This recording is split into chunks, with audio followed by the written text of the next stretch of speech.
open, my friends. Battles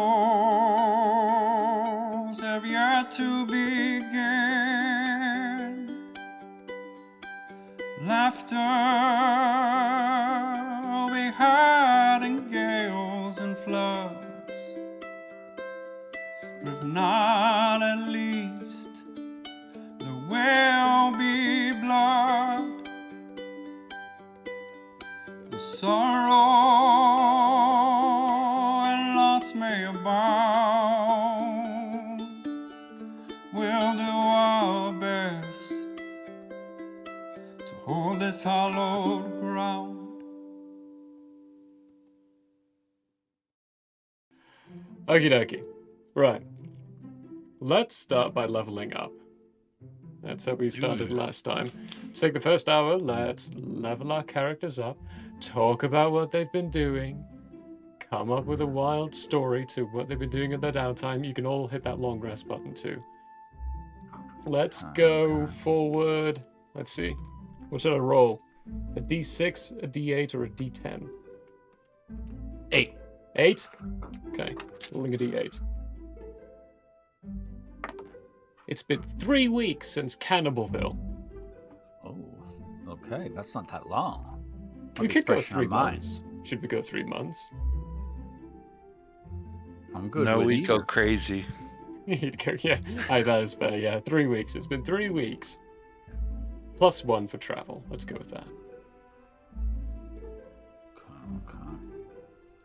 Well, I'm just. This is the first I'm seeing they changed how the classes look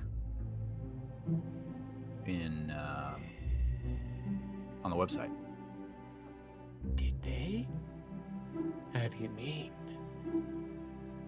Well, just like the pictures they use. Oh, yeah. Yeah, they've gone back a lot on a lot of what they said they were going to do. Because their original plan was to basically just scrub 5e from it and only put 3.5 in, but they've said, no, never mind. We'll just leave it and we'll add 5.5. Because a lot of the people were like, what if we don't want to switch to 5.5? And this is our only platform we use. Arguably, it's quite easy to actually program everything into that you're doing and then leave everything else there. It's just space that you've got the issue with. Because you're having to put everything in anyway.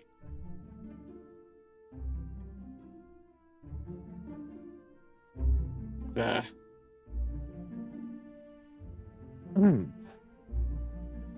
Alright. You did Cannibalville. What are you all wanting? What do you want to do this time? You've stolen a cookie recipe. Yeah, that was important. Melted a Cannibalville. We could be sent to acquire a powerful magical item from the elf kingdom that's in the forest. We may or may not burn down the forest.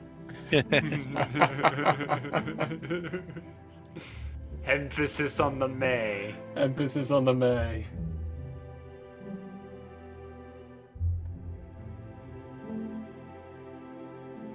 Alright, powerful magic item.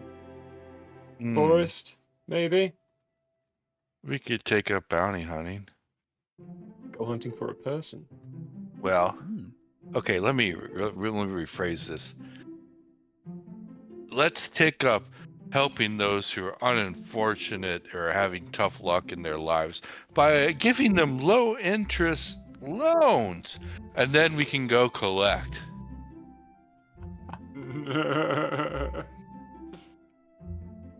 Alright, low interest loans.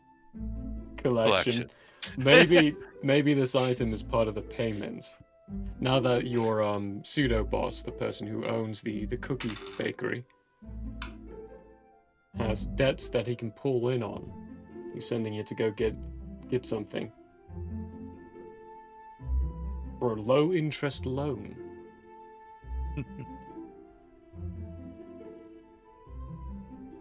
bunch of enforcers. Who are all small. We're all smaller. Smaller in size than typical. Okay, where was this? I know that there's something that I keep forgetting about, and I gotta find it.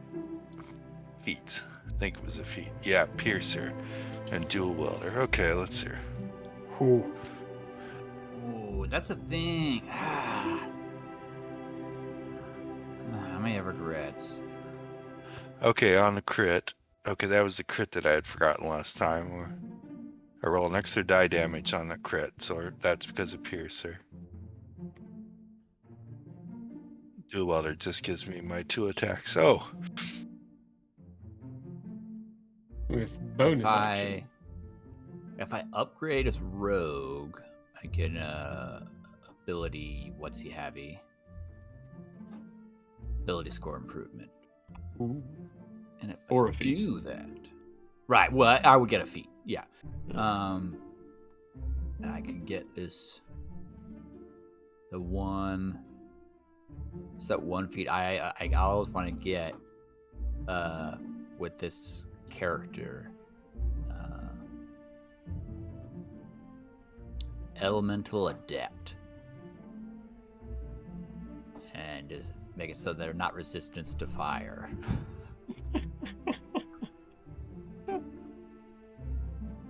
That's a good one. Which is fine because I'd have to go rogue in order to get it. Because if I go wizard, they don't have the ability score thingy. I'm going another level in Artificer. okay. I am definitely seeing the theme here. What's the theme? Giving this, now that we're level 10, I picked up Blindside. I did not know that existed for a fighter. That practically makes him as good as a rogue. Yeah. Huh. When I attack an opponent that hasn't done an ability, so it doesn't mean we sneak attacked him, but just that he hasn't attacked yet. So you may use this technique against any creature that hasn't taken a turn in combat, or who you have successfully misdirected, which I do love misdirection too. You make the attack roll at advantage, and once you hit the opponent, you gain an extra 5d6 damage. Oh. Now, combine that with the fact that I am also a brutal brawler who just hit 10th level. When I pick up an improvised weapon, which I can treat as a finesse quality weapon in my hands, at level 10, I can choose to break that improvised weapon over the opponent for an additional 2d6 damage. Well, if I do both of those, I'm doing an extra 7d6 damage. Keep in Come mind, together.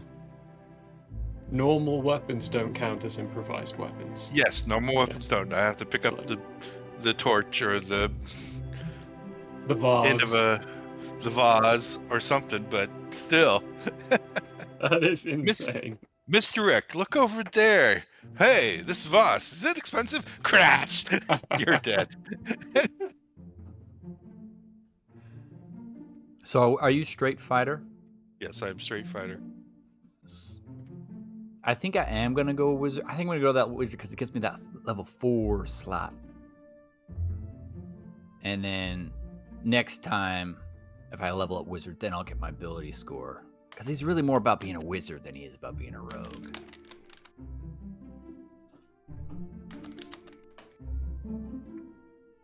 These are just spells, aren't they? They are very handy book of spells. Ooh.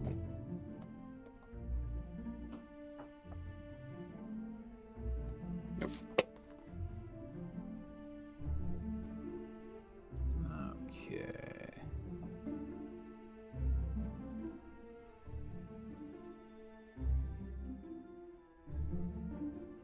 question is...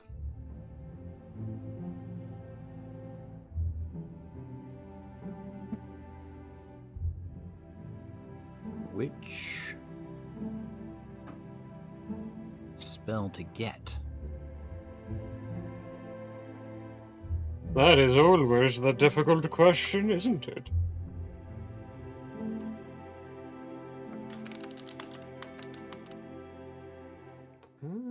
Okay.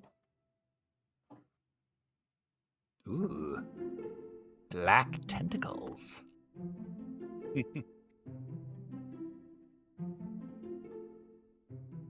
I'm a conjuration savant or whatever it is. What do you call that thing?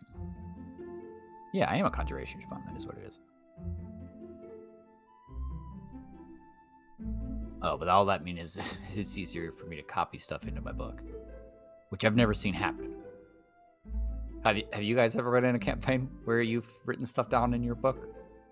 I have, yes. I once made a wizard where I literally wrote down every single spell I came across. I never in my play book. wizards. What was that, JP? I never play wizards. Oh. That is how you acquire spells, though, is by getting them copied into your book. But I get one for free when I level up. Is that right? Or no? I think we just went with like Baldur's Gate stuff, so yeah, usually you get one for free. It might. There are specific rules to it. No, that's for starting. I was thinking of starting.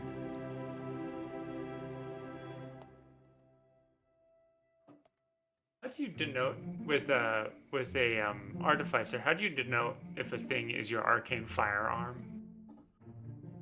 Oh, you just go in and make a custom note on the item.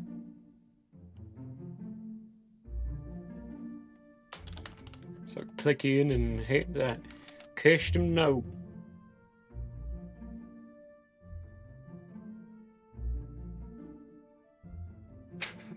Continuing on with things that are kind of seemingly useless. My wand is a piece of wood in an L shape, and it's my arcane firearm, as well as has the enhanced arcane focus Oh my infusion goodness. on it.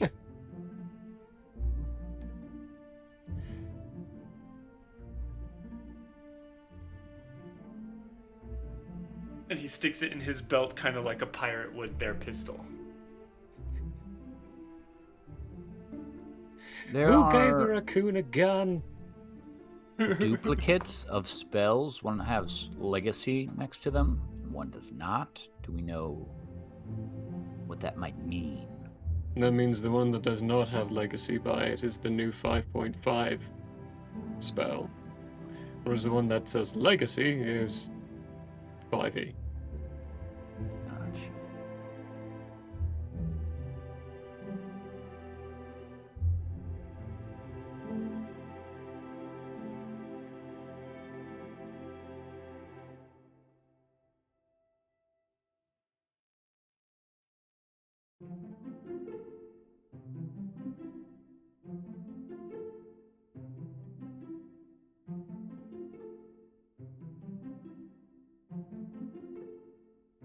I'm just gonna take black tentacles. That just seems cool.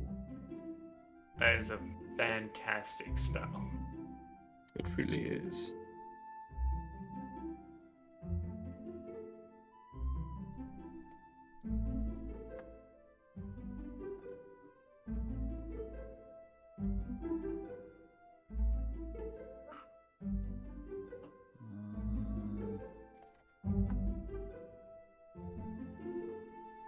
Not be appropriate for the idea of what we are trying to do here.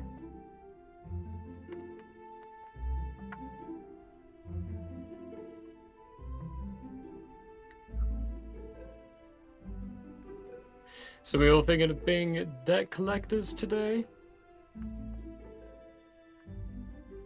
Oh, whatever. It does sound hilarious.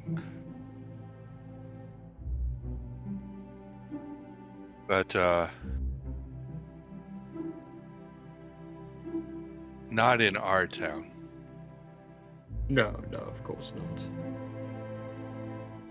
We will debt collect in other towns.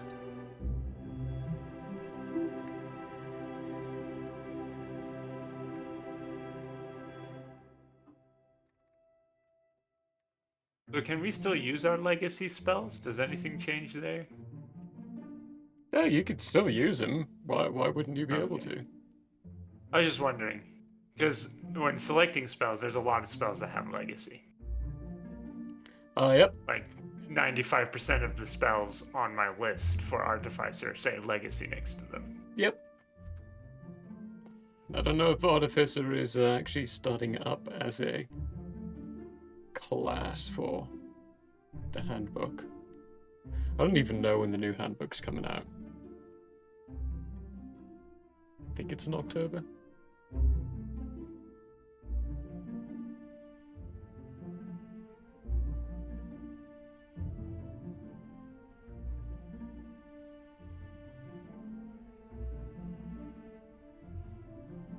Never mind, it's not in October.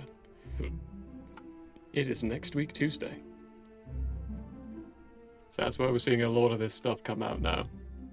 Because they're preparing themselves for the release.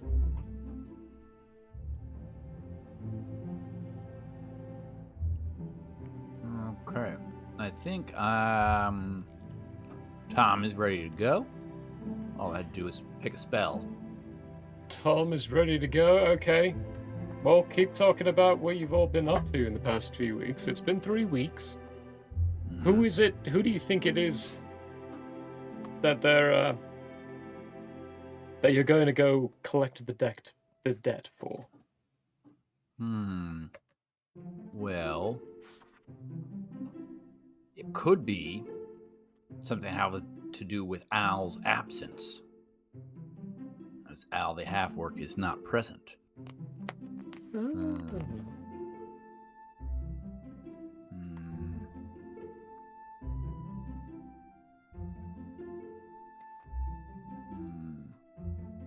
see here.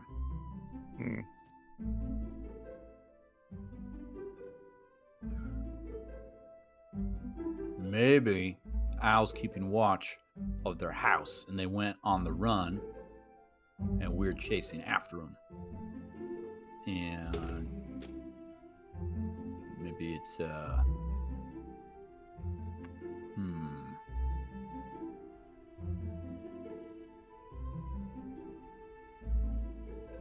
I keep coming back to the elves here, so maybe some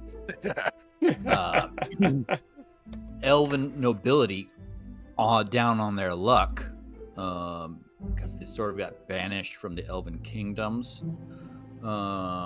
So they came to get a loan, went through it because they're alcoholics and spend it on rum and such. And then we sold them. Right. Not fine wines.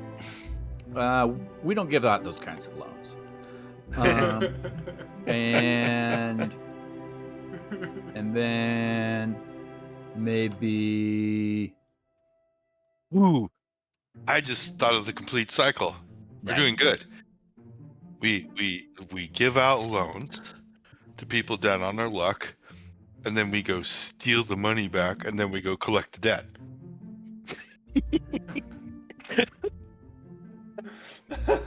This is it. This is it right here. Great business model. I like this business model. This is insanity.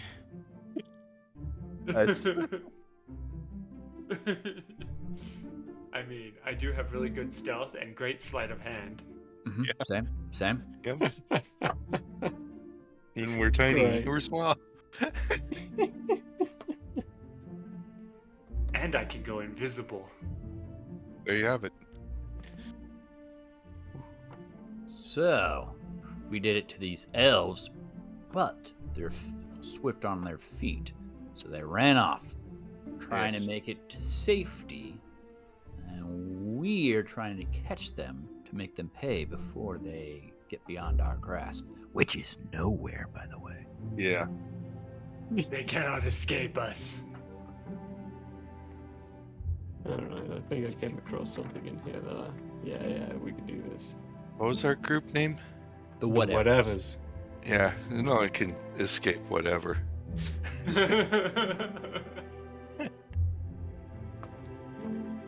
Alright. You say our name 3 times, we appear.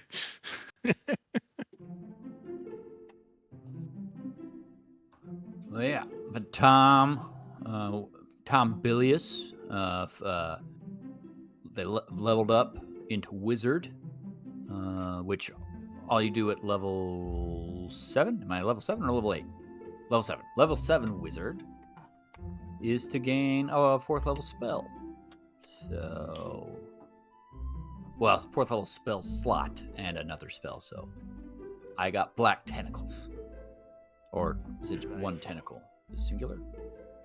No, it's tentacles. Multiple tentacles. Multiple Well, tentacles. I rolled a 4 for my health out of possible 6. So, it's a good start for Tom. Sitting at a cool 42 health now. Nice. Bryzer leveled up in Artificer, got a bunch of infusions and a wand, and got another spell, and gained 5 extra health to add to his with the roll that I did.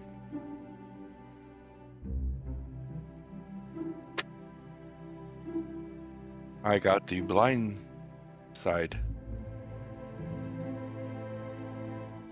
which gives me my once per short or long rest, my ability to do 5d6 damage right now. And pretty much it. Nice. Did get the extra on the brutal brawler to be able to break weapon for an additional 2d6. That leveled up. And then got I'm at 74 hit points now. Nice.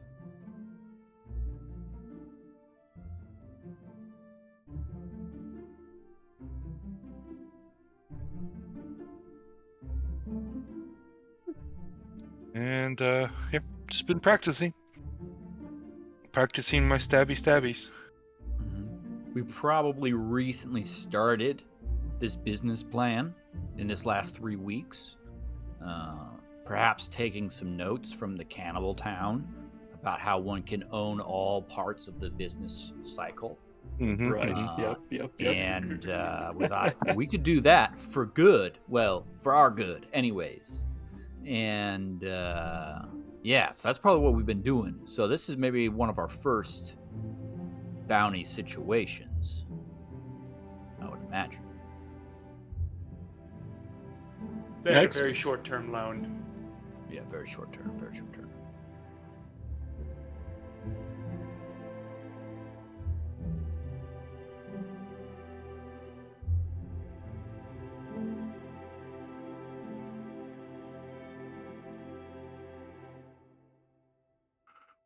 And Al, as we said, our half-orc friend, is staking out their house in case they go back there for some reason, because he's not as Yeah. fast as we are, I'm going to say. With our, Or we quite can as stealthy. we can travel light. That's definitely true.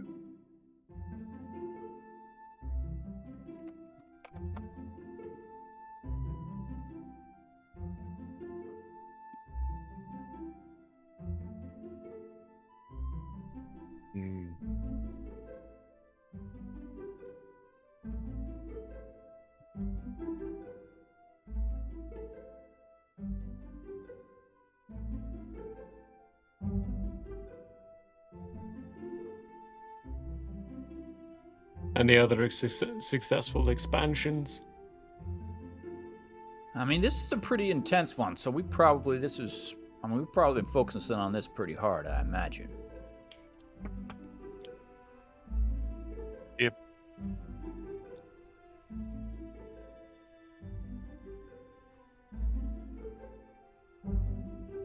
Oh, come on. I wasted that test roll.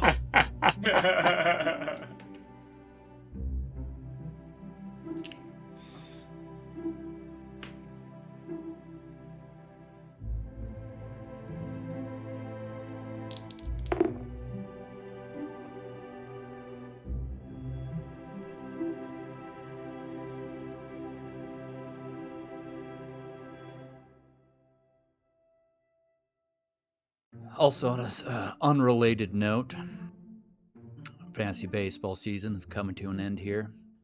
Came down to a pitcher today. Cubs versus Yankees. Garrett Cole pitching. For my opponent, I needed Garrett Cole to get crushed by my Cubbies. Garrett Cole crushed the Cubbies, and I have lost Oh in no. the playoffs. A real shame. Did you do Real shame. fairly well though? Yeah, I mean, I made it into the playoffs, so I was top Okay. 6 team out of 14 teams, so pretty good, pretty good. Top 16 out of 14 Sorry, teams. I was a top 6 team Oh, out of 14. right. Okay. I also heard that wrong. Yeah. I was like, Wait, wait a second. If there's only Yeah. 14 teams, you're automatically part of the top 16. Top 16. Right, yeah. Yeah. So made it in. And I almost squeezed out the victory to go into the quarterfinals, but couldn't quite make it. So next year, I suppose. Next Ooh. year. Here's something we can do. All right. I want all of you to choose a random dice. Okay. Okay, great. Now roll that random dice and tell me what you rolled. And what dice you Just a rolled. random Just dice? a random dice. Choose a random dice, yeah. Uno. 1 on a d4. Okay. I Got a rolled. 6 on a d8. 6 on a d8. Excellent. Well, I rolled a D100. But Excellent. it only has the 10s on it. So basically valid D10 dice. with extra zeros. Right. I rolled a 90. A 90. Great. Wonderful. Go ahead and roll the other half of a d100, because technically, so, Okay. fun fact. Ah! This is not what I wanted. D100 is technically 1 dice. Oh, huzzah! So, I don't have one of those. that's why I That's told a- you all the other one. 98. A 98. Wonderful. So, in your rampaging of the burnt down village as well, your looting of it, going back, because your employer, of course, they're going to want to scavenge everything they possibly can. They got themselves 10 platinum from all the meat packing plants. Not very much, you know. Are you saying I get this? Your crew gets this. Your whole crew. So just make note of the whole crew getting this. And then out of raiding some of the more upfront meat selling locations, they got themselves 60 platinum. And then by raiding the town center, where, you know, the mayor was, they got 980 platinum. Whoa, that's a lot of them. That's a lot of Uh-huh. money. Well, that's a whole village. You destroyed a whole Yeah. village and robbed the money from the whole village. Nice. So that's 1,050 by my count. 1,050. So you've got yourself 10,500 platinum for your group. Or gold. Gold. Yeah, 1,050 You mean platinum. 1,050? Yes, 1,050 platinum for your whole group. So you Okay, can so that spend that, means you with can invest it, you can do stuff with it. 4 of us. Well, would- that's where we got our capital for the lending tree. I was just thinking that, exactly, yeah. So how much Yes. money did you lend out? Well, not all of it. So we had 262.5 platinum per person, for the 4 of us. Right. We could probably keep, I think, a financially savvy individual keep 62.5 for ourselves. You know, got to keep keep ourselves going with our platinum, and then maybe 200. We each put in 200, which is 800 platinum for this business venture. And ideally, I mean, obviously, we just take it back and then get more. So no risk involved. With interest. With interest. With interest, but you need that base 800 for Right. the stuff to continue flowing. So Right. so you can continuously be loaning money and then robbing it, and then loaning again and robbing it. It still needs to be unspent. So I'm marking Yeah. down Right. 800 platinum for the business venture. Because they don't know we robbed them. So we Of got to have course, the yeah. appearance that we're loaning them the money. So It's- we should each get 62 platinum and 5 gold Perfect. to our personals. So add that to your inventories, and someone. I'll write down 62.5 platinum for Al. Nice.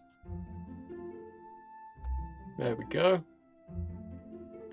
And Al's been off. They did the initial deal. Let's say Al's the front man of it as well. So you all kind of are the sneaky people in the background Good who to have an do the imposing robbing. front man. Right? Yes, he's the imposing I front mean, man. he is a bard.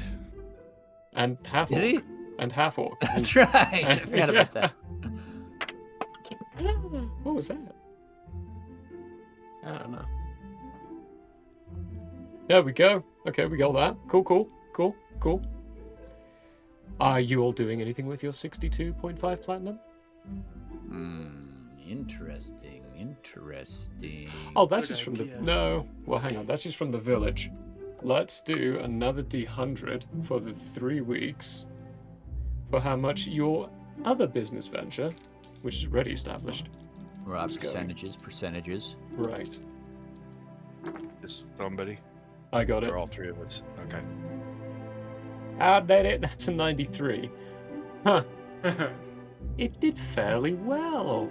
So, it being smaller though, it's just a bakery. You're each going to gain... Let's roll a d12 for this.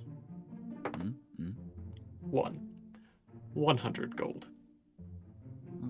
Okay. Yeah, I said each, so that'll be each. 100 gold. 100 Check.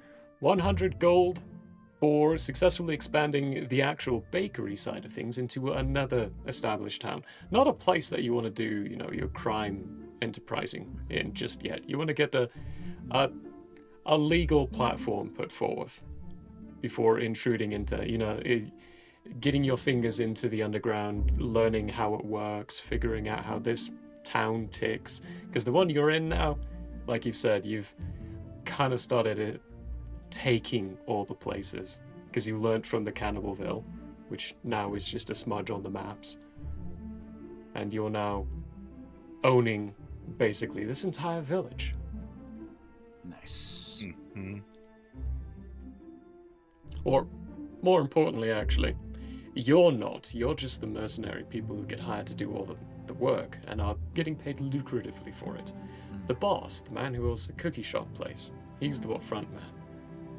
So if anything goes bad, it's his fault. Well said.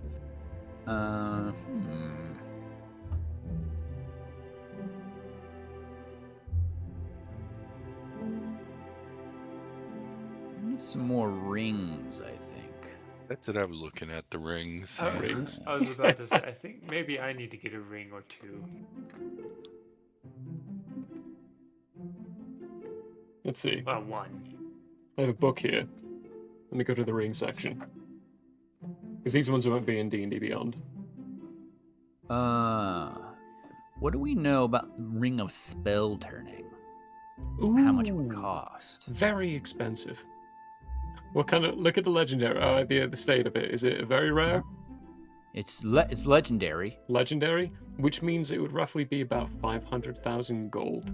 Roughly at a starting base price of considering how expensive it is. Okay, so we should not consider legendary items in that case. Yeah. We don't have those kinds of The kind of- bucks. The kind of thoughts for adding a perspective of what legendary would be. If you handed someone, say, 500 platinum, that's 5,000 gold worth of material stuff there. You would not be looking at a legendary item as even collateral for that. Legendary item would be too much. You would be wanting to look more towards loaning out 5,000 platinum in order for a legendary item to be considered collateral. Okay. It's all these things that are. We need some other book to look at. Yeah, it's part of the.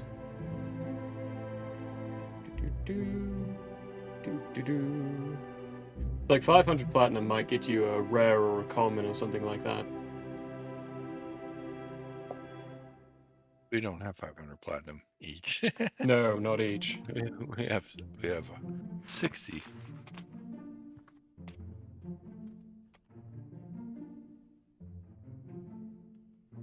Starting times of your business. You're making a lot more money though. Starting to, at least. What about Ring of Protection? Ring of Protection, That's what's the a rare rarity? item? Rare item? You get you 62 platinum. I have 1,100 gold as well. 1,100 gold as well. Alright, how about this? Let's say, Gold. if you're sourcing this in your town, there's like a 50% discount on Oh, rare and lower items. We can't go too high on that, because if you that's a good go discount. very rare, even on like improv ones, it'll be hard to find any sense of balancing on that.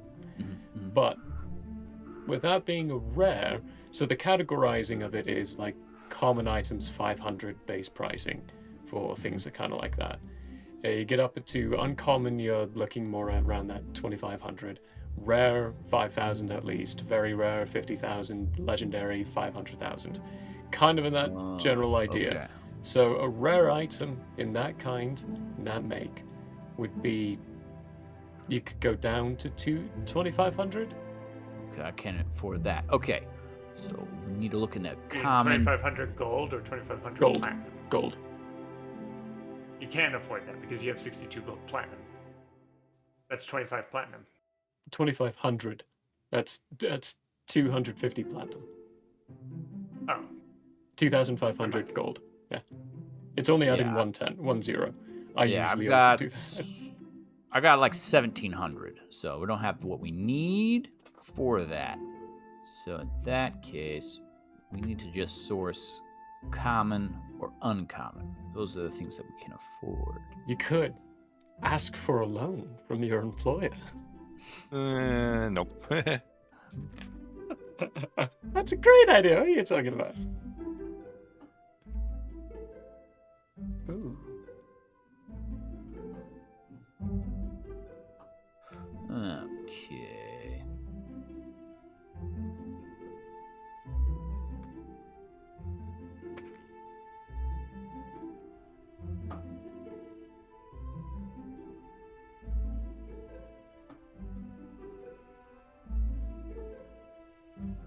Okay, this one seems fun, if not, the best. I will acquire an uncommon Ring of Truth Telling. Ooh, interesting. Okay, what's that do? Gives me advantage on insight checks to determine whether someone is lying to you. Oh, yeah, okay, yeah. Your line of business, that sounds like a good one. Yes. And you said that were 500? 500, yeah, but The uncommon? the uncommon, yeah, 500. So with your local discount price, 250. 250. All right, very good. We will that's acquire 2 that. platinum and 50 gold. Am I doing math right? No, that's 20 platinum and 50 gold. 1 0. 20 Add 1 0. Not 2 zeros. 1 platinum is not 100 gold. 1 platinum is 10 gold. Truth.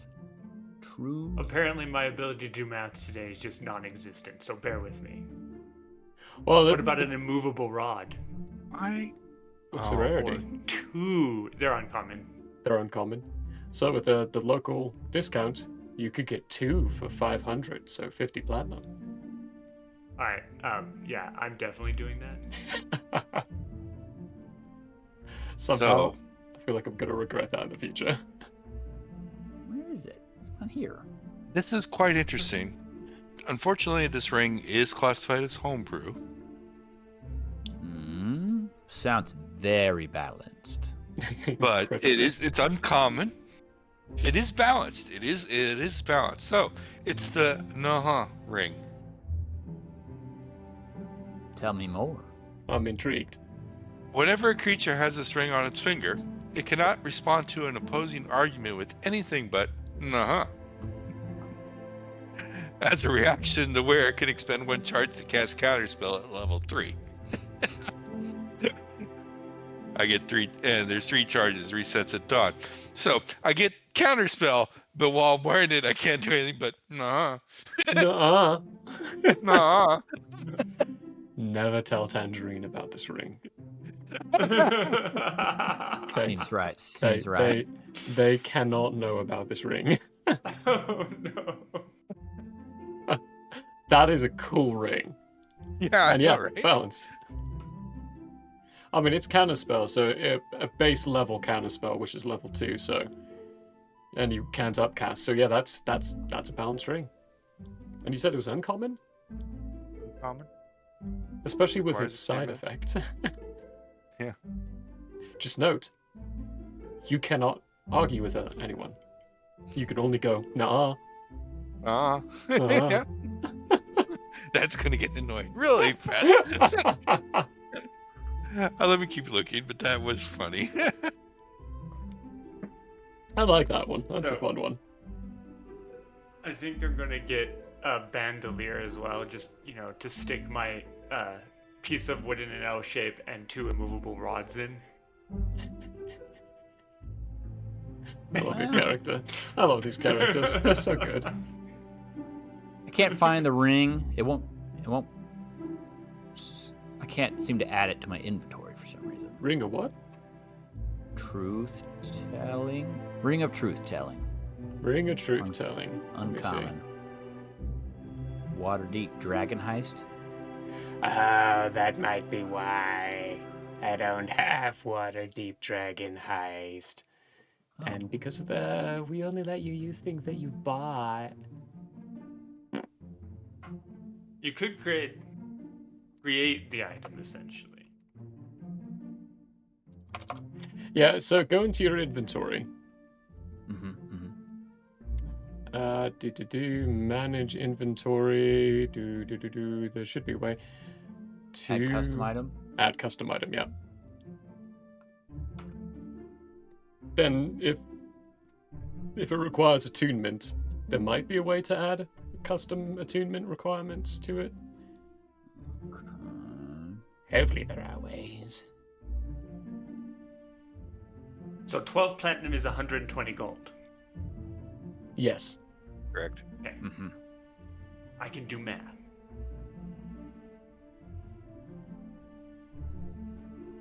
There is not a way to make it require attunement.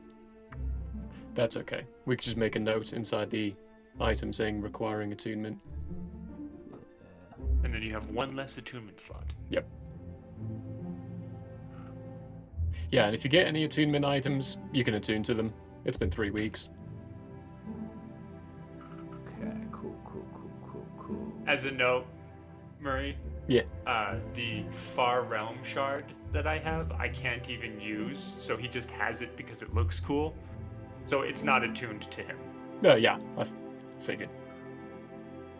That's just a fun item to have. You have a Far Realm shard. That's interesting. That was the wondrous item I picked. Yeah, I remember. I couldn't decide on anything. I was like, he would think this is cool. He'd see it somewhere and be like, it moves, and put it on.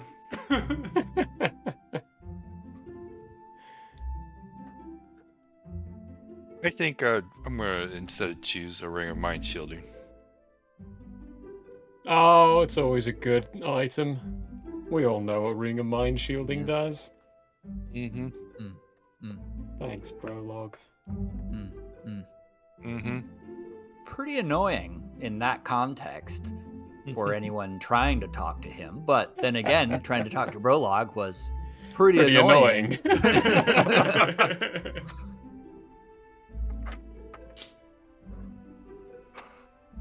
But he knew what he was about, and he was good at it.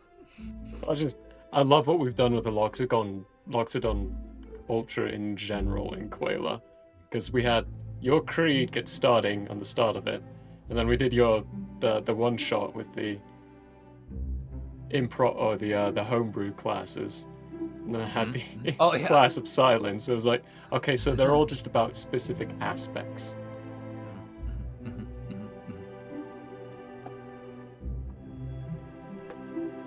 Alright, got myself prepped and set on That's 250 gold for an uncommon that. Yes. for the Ring of Mind Shielding. Yep. 250. Okay. How And- common are they? I mean, Really? uncommon, but in this area, in your area. In this, yeah, that's a fair question. You could also, I mean, it could have just been custom made, and because you have blackmail on everyone in this place, it was so cheap.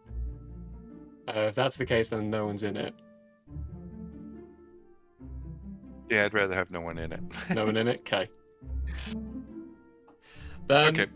you have a capable arcanist who's been able to make these items in a doable way. Excellent. Ring of Mind Shielding, he would have had to make that. The 2 bars of immovable rods, probably had a couple of those on stock, maybe one of them on stock.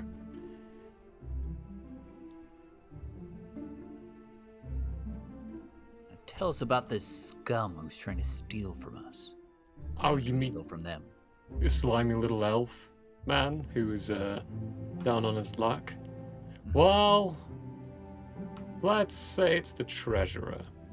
Okay, the treasurer's had a bit of the treasurer of one of the neighboring towns you've just opened up a business in. So you're getting some information in there. I noticed right at the get-go he's been gambling city funds and losing badly. So he need a little extra to help put back in the city funds.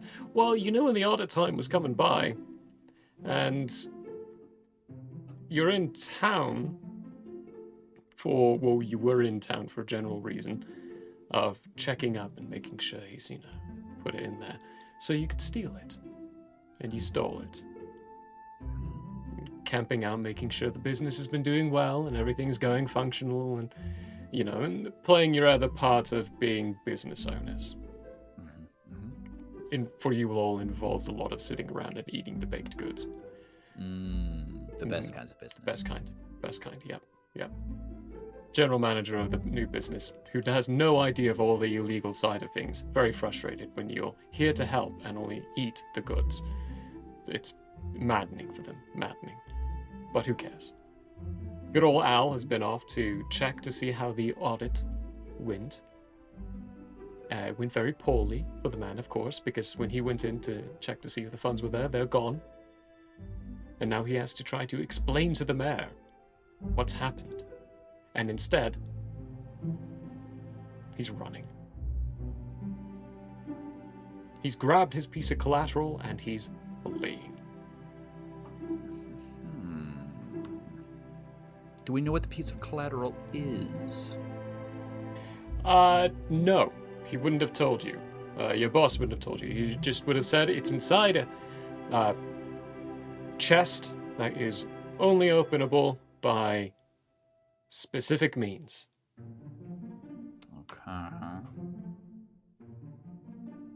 Okay. So you know what the chest would look like. It's normal, like maybe 1.5 feet wide,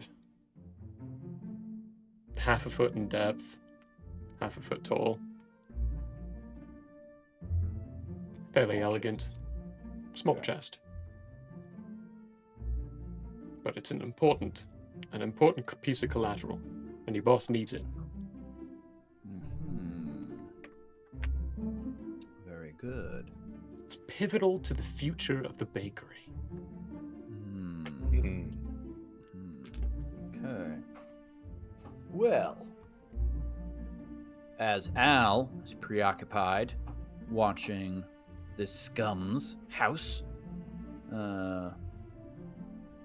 Bryzer, 97.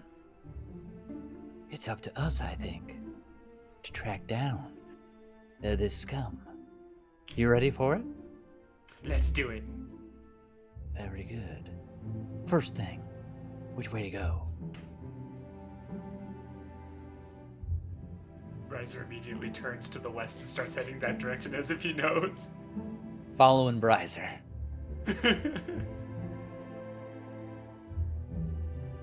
I'm going to be looking for tracks as well, whilst following Bryzer. Tracks were following Bryzer. Wow, alright, let me... Something else going here, there we go. No, that's the wrong one.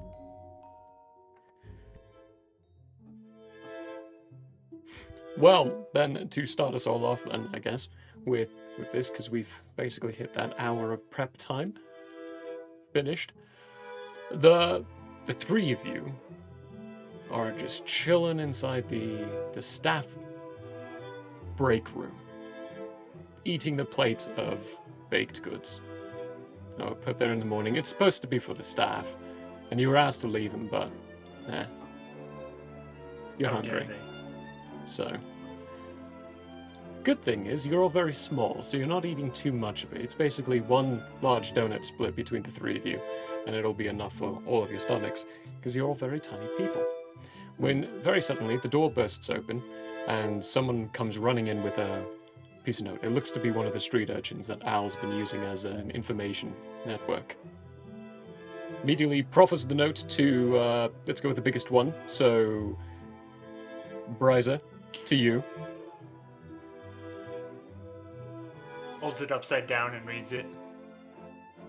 As soon as you grab the note, the other hand comes out with its palm up. The urchin's standing there waiting. I will hand him 7 copper pieces. He just smiles, giggles, and clutches his new treasure and runs off. The note, upside down, reads,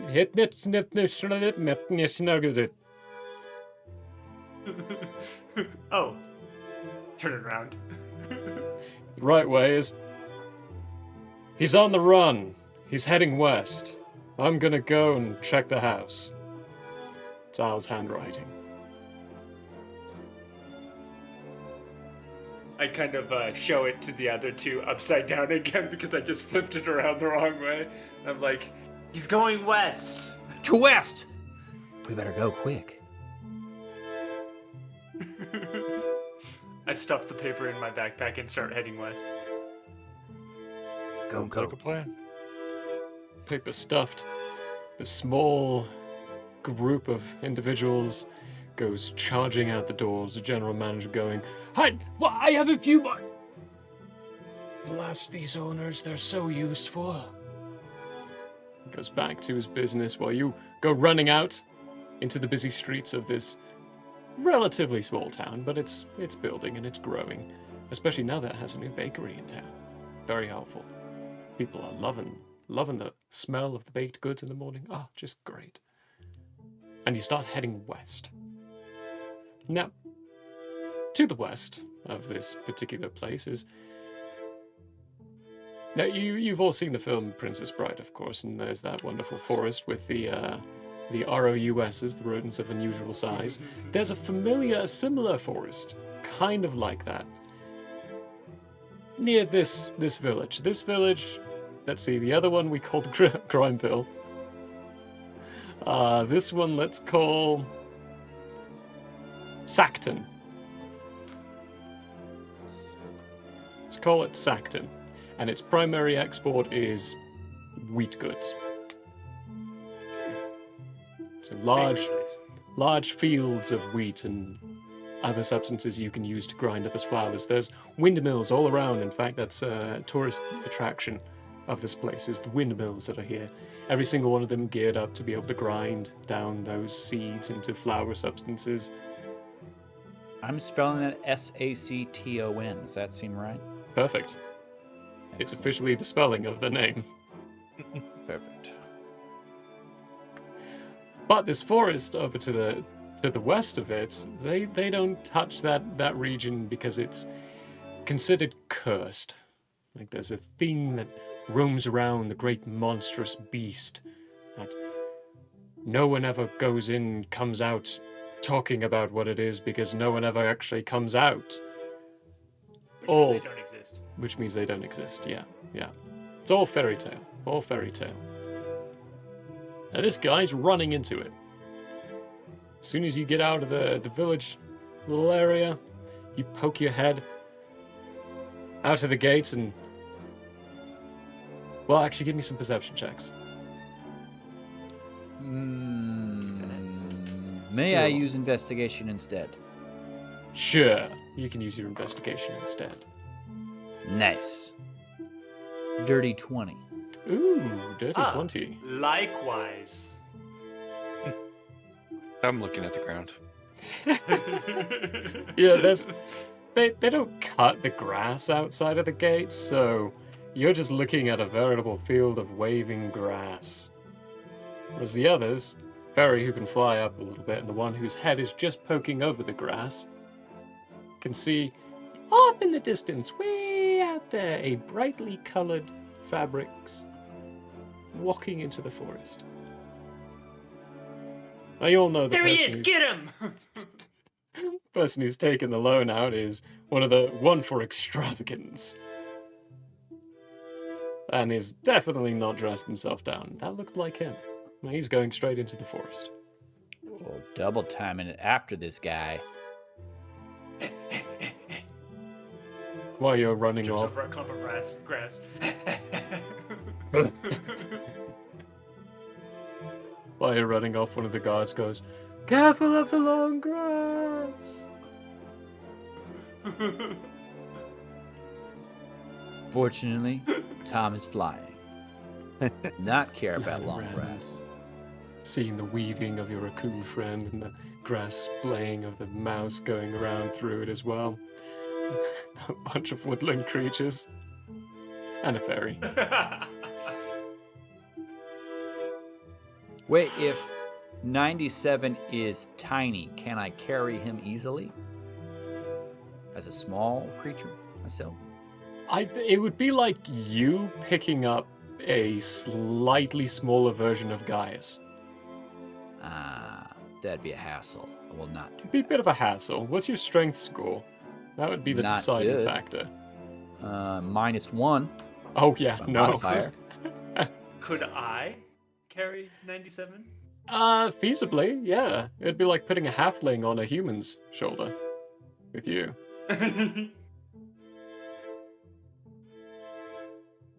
Well, if he needs me to carry him, I can do that. You can Yeah. ride on my backpack. And you've got a +1 on your strength. Yeah. So riding then on the backpack, you could finally see over the grass. And off in the distance, there's this looming forest that seems to be, as you're running at it, almost not growing in size. But then, very suddenly, you find yourself at the edge of it. And I want all of you to make some wisdom saving throws as you arrive the edge of this forest. Ew. You Not really a did good place days. the good roll at the beginning before we even started. Yep. Alright, what did we roll? A natty 1. Oh, Oh no. alright. Excellent. I got an 18 total. 18 total? Great. What did you get, 97? The 5. A 5. Okay. Okay. So, Bryza, as you're running forward, you ignore entirely this weird feeling that sinks into your skin, but very quickly notice that Tom has stopped flying forward, and the blood is drained completely from their face, and they're now staring wide-eyed at this forest. And when you look at your shoulder, 97's doing the same. The two of you, 97 and Tom, are filled with just an overpowering sense of dread. Like, this forest is going to eat you if you walk into it. I'm gonna turn around and softly walk up to Tom.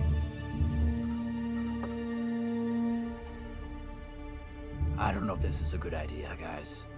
Money's only money after all. Money Doesn't is sound like you at money, all. but I don't want to go in there. Doesn't sound like any of you. What do you mean you don't want to go in there? It's just a forest. Well, I have an idea. He's gonna use his fairy magic to cast enlarge on himself. I'll just be bigger, and then all will be well. Now medium-sized. My. Very quickly, Bryza, you are not the biggest one of the group anymore. It's like Tinkerbell 1 turning minute. into a human.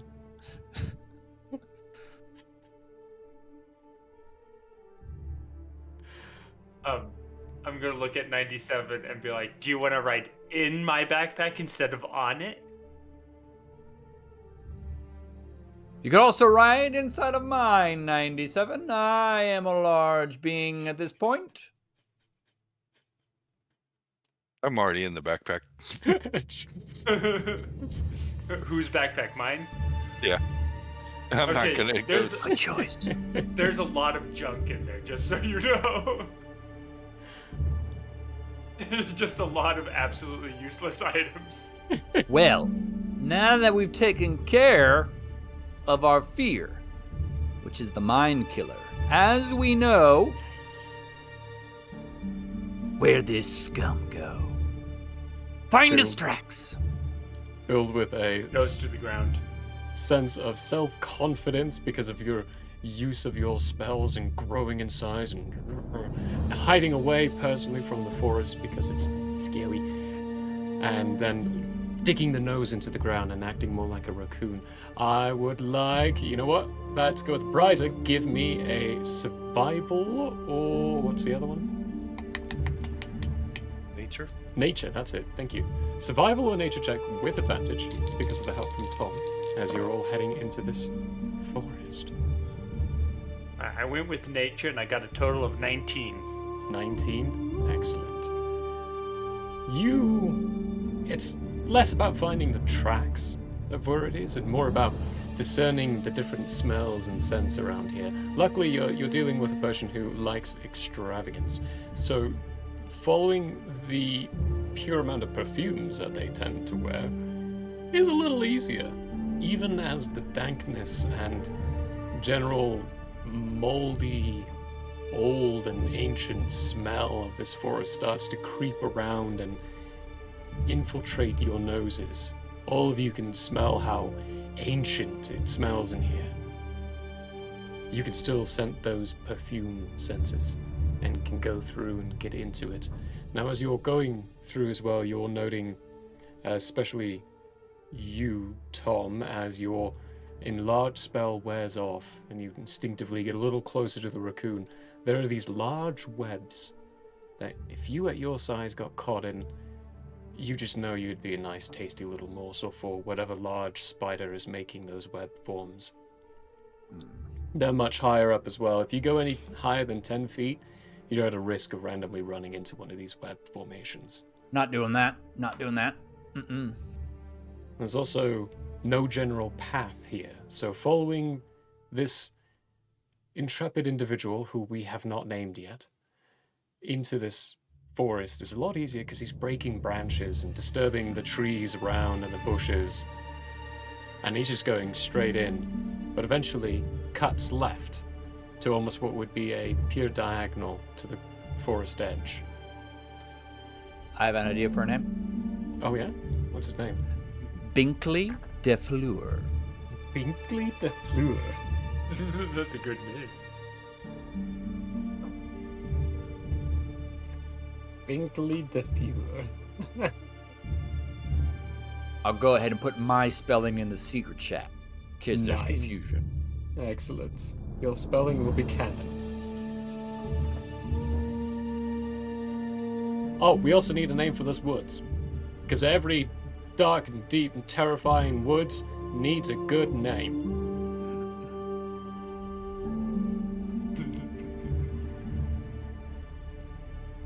The I'm with- sludge. the sludge. Okay, that works. Yeah, okay. That's better than everything I was thinking of. Yeah, I know. I was going through the standard stuff, so. The Darkwood, the Terravilles, or the Terrawoods, the Sludge. Well, in that key, in that point though, it being called the Sludge, as you're stepping through, make a dexterity saving throw, Riser. I assist. You're in his backpack, not for this one. I'm I doing got- the Ratatouille. Alright, what's your passive perception? Okay, yeah, it's high enough. First off, hold that number in your mind there, Riser. So with your passive perception, 97, as you kind of take a peek out to notice that the leaves in front of you, the pathway of the broken stuff kind of goes around, but Riser's not going around this leaf bed in front. And as he's about to step forward, you realize that the reason why is because there is just it's a pool of quick mud. So with 97 kind of pulling the Ratatouille and pulling your hairs, Bryza, make that dexterity saving throw with advantage. Excellent. Total of 17. 17. Your foot's about to make contact with some of the leaves. They start to kind of crunch a little bit, and then you get pulled, and you almost fall backwards, but catch yourself, and get pointed out in this just pool of what looks like solid ground, but it's a little too glistening to be just normal solid ground. Quick mud. Ew. Go around it. Now you know why the tracks went around.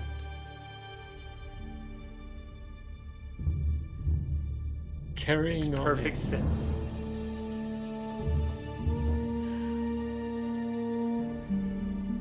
Now at this point, let's fill some of the general tracing and hunting of this person with a little conversation between our random party while my brain catches up. 97. What do you think you're gonna do when we catch this scum rat? I'm gonna poke his kneecaps out. So he stops running. Sounds like a good He doesn't need those anyway. Poke idea. his kneecaps. Gonna pinprick his kneecaps for He a doesn't bit. need his legs. No, And then I do. And then we'll negotiate the loan. Mhm. How do we think we can convince him to give us more money? Extension. Think about this plan. Think about this plan. I just thought of it just now. He is the treasurer of the town. We can force him to let us in to the treasury of the town so that we can steal the town's money. We don't steal from our own town. Wait, I thought it was a neighboring town. Was it a neighboring town or our town? Yeah, this is a neighboring town, Oh, okay, Sackton. yeah, sure. Sackton. Well, we can sack the Sackton. Yes. Then they'll need someone to come in Well- and take over after bankruptcy, which we will benevolently do.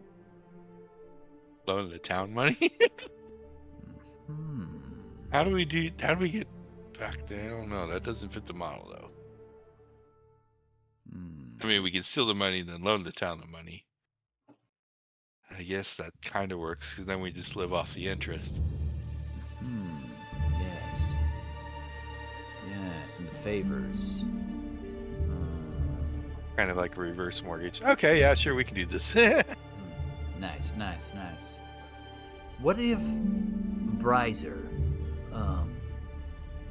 what if he's running to someone else for help?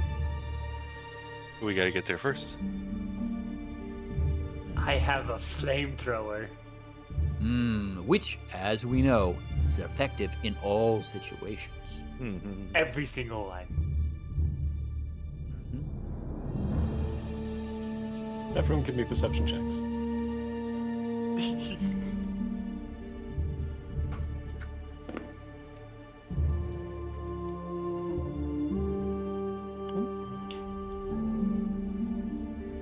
Alright, what do we get? A natty 1. Oh my god. Delightful. Contemplating the schemes and the plans, distracted away. You have a 2? 12. 12 and what was that, Stitch? 17. 17. Okay. 17 and the 12. 12 This is time sets him up high. I'm watching now. managing to get out of the backpack. It's less creepy when you get into it and you kind of get a little exposed to the forest, and you haven't seen anything super dangerous, just some assassin vines, some quick mud. You can avoid all that, and you can live out here very nicely. The trees start to thin out a little bit, and just before you step into part of the clearing, you 97 catch a glimpse of what looks to be a fine, brightly colored fabric of robes. Someone walking behind a tree. If you wait a moment, he might step back into view. But only you've seen that so far. Hold up. I stop. I think he's over Freeze there. in midair. Let's be quiet and watch him. And soon enough, stepping out from behind one of the trees is a very moist. He's sweating a lot. He's got a rag inside one hand that he's damping with on his forehead, looking around panicked. Blue-eyed, brown-haired elf, long hair, brightly colored cloaks and robes that are kind of torn a little bit at the bottom and very muddy at the bottom now. Definitely doesn't go out in places like this usually. He's looking around in a massive bit of a panic, and he's not running. He's moving almost stealthily as well. Almost. And he's carrying what looks to be a chest inside his hands, his arms. I wonder if I have a spell for a situation just like this. I might. He continues moving kind of How far away halfway is he? through. Well, let's go with something at this distance. Let's go with 50 feet. 50 feet at this point. 50 feet. 50 feet. What do we got? Tell me to do it and I'll make him fall over. Do it. All over. I whip out my stick that's in an L shape, looks kind of like a gun, point it over at him, and I cast grease. Okay. I Casting. similarly would like to zip forward because I need to get 20 feet closer to him and cast blindness.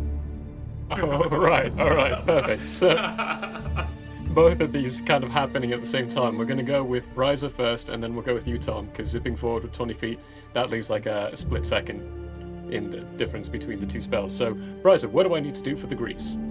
As you go for it. Dexterity saving throw of 15. Dexterity saving throw, right.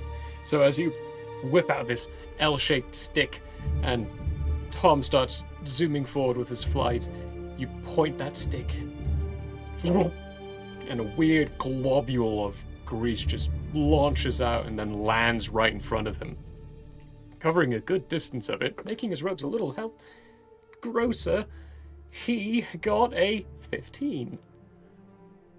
So he just barely makes his feet start slipping and sliding. It kind of goes forward a couple of feet and starts But to it is difficult terrain now. try to step in a weird way. What do I need to do for the blindness? Constitution saving throw. Great. That's a natural 1. Excellent. He's blind. At the end of its turn, they can make another saving throw to make it go away. Okay. He slips forward, tries to step, and then goes, and steps more aggressively in the wrong way. Stops.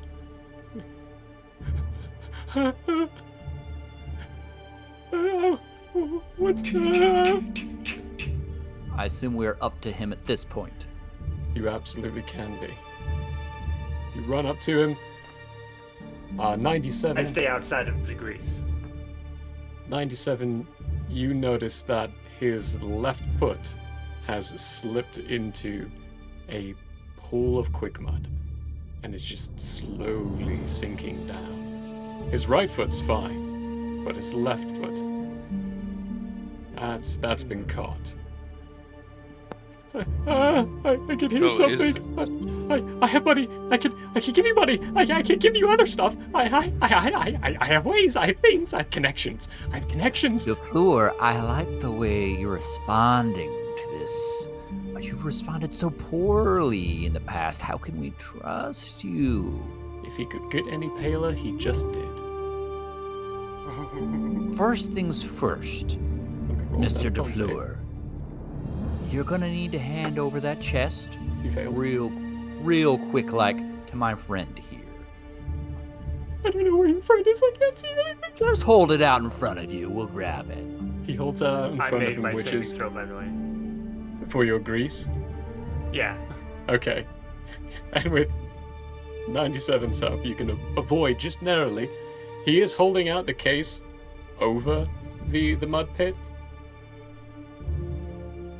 Mud. Careful. Don't step there. I'm gonna use my immovable rods to give myself extra footing. Oh my god, you absolutely can do that too. That's Ha! just quick little pops out of these immovable rods. Step over this pile, and as you Pull the start chest to away from him. well, as you start to grab the chest, you all hear a something snapping back inside the forests. He moans. Do you have a rope in your backpack? Yes. Yeah. So since I'm in his backpack, sorry, I'm gonna grab the rope and tie it around his other foot that's outside of the mud, and tie it around One of the immovable rods. one of the immovable rods. Yeah, there you go. Now, DeFleur, it sounds like something might be coming. So you have about 6 seconds to convince us to save you. Now, admittedly, you've paid your debt to us with whatever's in this chest. So a first thing would be tell us how to open it, and then what you're going to pay us to save your life. Go. It's only my hand I can open it. I'm only the one who can do it. I have to pull out a key, and more snapping from the woods. It's getting closer. 3 seconds. Watson. And I've got I can tell you about I can tell you about the make a perception check 97. I can tell you about the mayor. What he does. Oh, he just rolled a natural one on his con save too. He's still blind. I can give you all the information on him. I can. I would like to know if he's lying. Insight? Oh, insight with advantage 97. There is something moving inside the forest line, and it's getting closer. It looks like a humanoid. 19. 19. He's not lying. He does know dirt on the mayor. He's telling you the truth here. He can get you some information. But 97, you're realizing something too. The center of this, you're near the center of this semi-clearing. There are still some spotted trees, but in areas and angles where you couldn't see them at first, there look to be these statues. Many of them having been humanoid or creature in some form, but they're all in a stance of surprise and shock.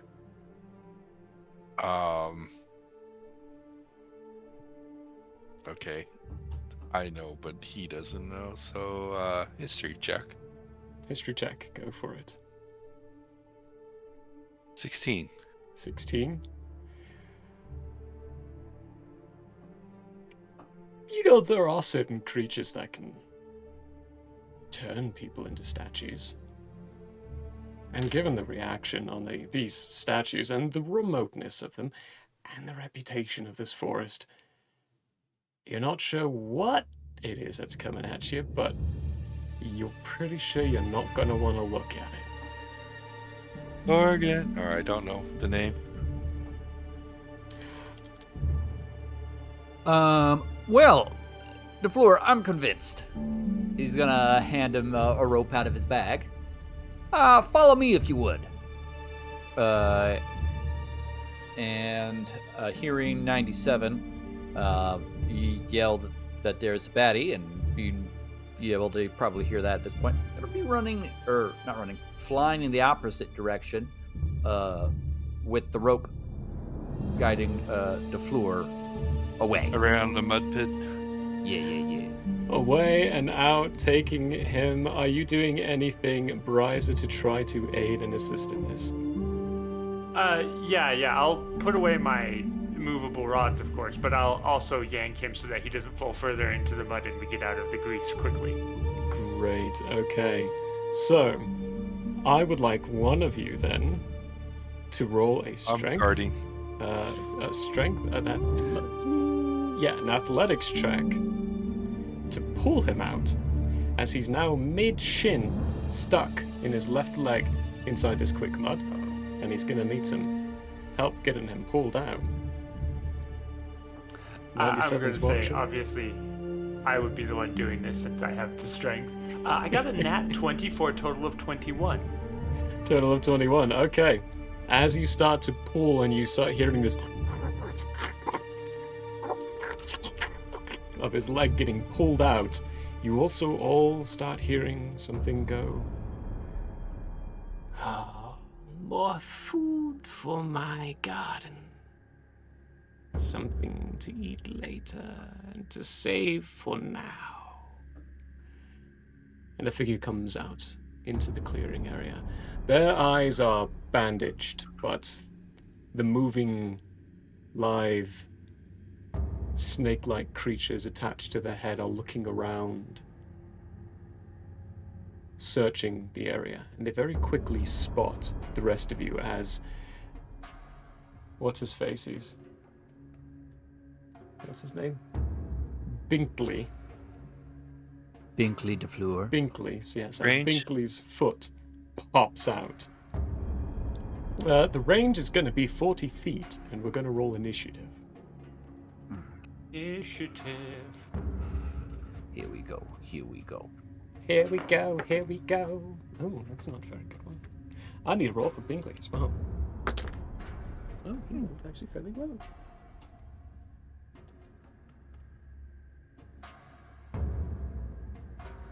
Binkley got a 15.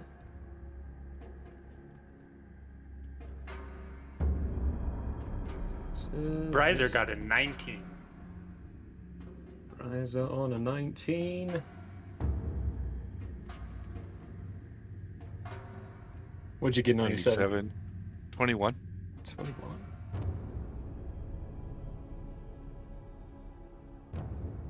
How about you, Tom? 19. 19. Nice. What are your dexes? 16. Plus 3. They're both 16. All right, rollies. I rolled a 1. 15 on the die. All right. Tom's going before Bryzer.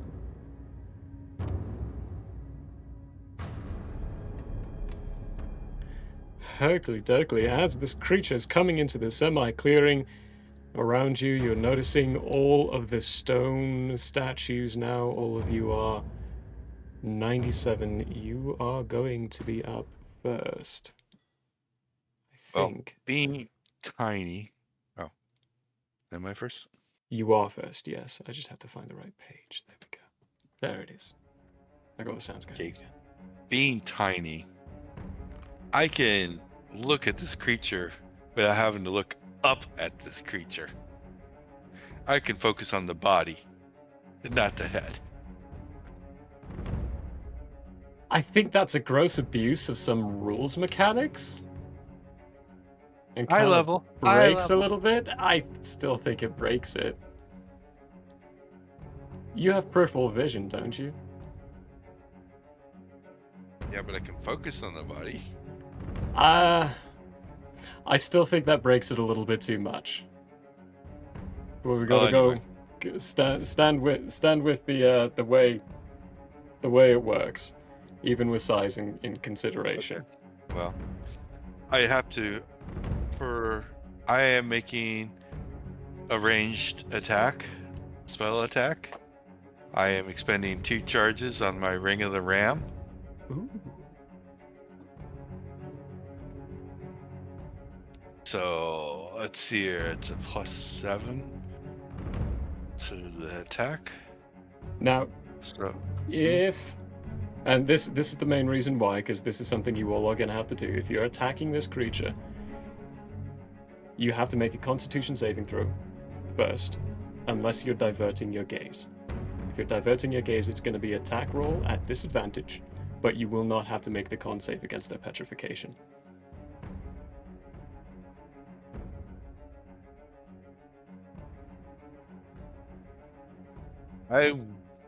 well, you guys always wanted a tiny statue of a mouse.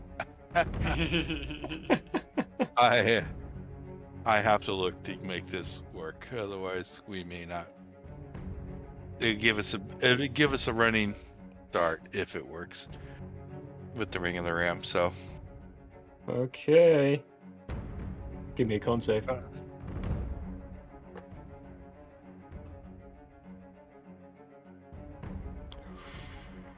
was so close. That will be an 11. Close. An 11. Alright. Your use in your attack is still going to go off, but as you are attacking, you could feel your feet start to solidify. You are now considered restrained, and you are in the first stages of petrification. You still get to attack, still you're on- just restrained. Still in my backpack, right? Still on your I was backpack. on the ground. Oh, on the ground. Yeah, Oh. that's Oh, right. you Yeah, were on you the climbed ground. on the ground. I was yeah. on the ground Yeah. to do the tying and stuff. Yeah. You have to pick me up. I Okay, assume you say that out loud because I can't see your feet. I will at the end of my attack. I will say I'm stuck. I'm being petrified. But anyway, the ranged attack. +7. Go for it. Come on, play. Oh, there it is. Okay. It was playing, it was wobbling. Woo, it's boy. Well, I guess it's a 27, but I guess the 20 hits. Yep. That's a crit, and it's Natural 20. one of the spells. What does it do? What are the effects? Okay, so on a hit, for each charge, so I spent 2 charges, the target takes 2d10 force damage and is pushed 5 feet away from you. So that would be 40. The 2 charges would be 4d10 and 10 feet away. 4d10 and 10 feet away, and that's so it's 2d10, 5 feet per charge, 4d10. So you're rolling 8d10, and they're going 10 feet away. Excellent. 8. So it does double that even, the crit. So Wow. yeah, it doubles the. We've been doing it kind of a collaborated weird way, which I might need to adjust because I've been doing some maths again on that, and it gets a little dicey. So we can go one of two ways. We can either roll the dice, add the modifier, double the number, or we can double the dice and add the modifier for crits. What's the group consensus? Which one's easier? It's easier just to roll the dice and double it, but Yeah. I mean, roll the dice, add the modifier, then double it. Yeah. That to me seems better. Let's do that. Let's roll 4d10, add modifiers, then double. Usually it's done, you just double the dice and then add a modifier, or you roll double the number and then add your modifier, but I like adding the modifier before doubling, because that actually makes it feel more critty. Well, this is a ranged spell attack, so I don't know if I have a I modifier. don't think you do, yeah. They Yeah. still get crits, but most of the time they don't have modifiers. Yeah, I don't have it, so it's just 4d10. So You 10 times let's 2? see what we get. Oh, that's That's a good pretty and good roll. bad. That's an average. 19. So Times 38. 38. What kind of damage is this? Force. Force damage.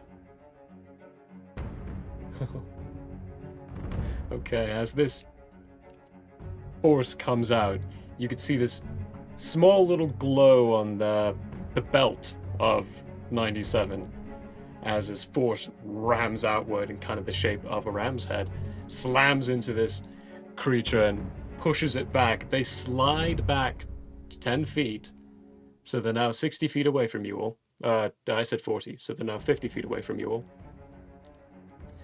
And it looked like it hurt, but didn't do as much damage as you would expect. Resistant to force damage? They are Wow! resistant to force damage. Well, Pretty rude. Pretty rude. Pretty rude. and no? I'm being petrified. And that's it for me. That's it for you. Okay. But Smacked I didn't him. announce being Pushed him. petrified. You sure did. You absolutely did. They're pushed back 10 feet. They're now 50 feet away from your group. And it is... Tom, you're up. Okay, so similar question to the one that 97 had. Mm. I would like to do an area of effect spell. Can I do that without looking at this baddie? So, looking at the rules on it, it's if you're making an attack roll against them. Are you making an attack roll against them? No. No. So in that case, no. So I don't have to look at them to cast this spell? Yeah, you wouldn't have to make a con saving throw because you could. Sweet. Excellent. Be So ready. I'm going Defer, to yeah. go ahead and cast... where'd it go? Hold up. Disappeared.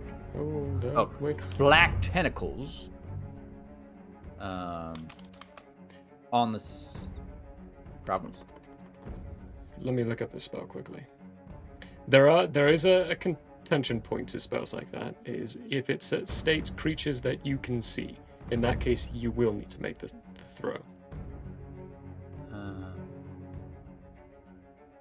Square on ground that you it's the ground that you can see. I'm targeting the ground. Okay, yeah, you're targeting the ground, not an actual person. Black tentacles. Yeah, on the ground. You can see within range for the duration.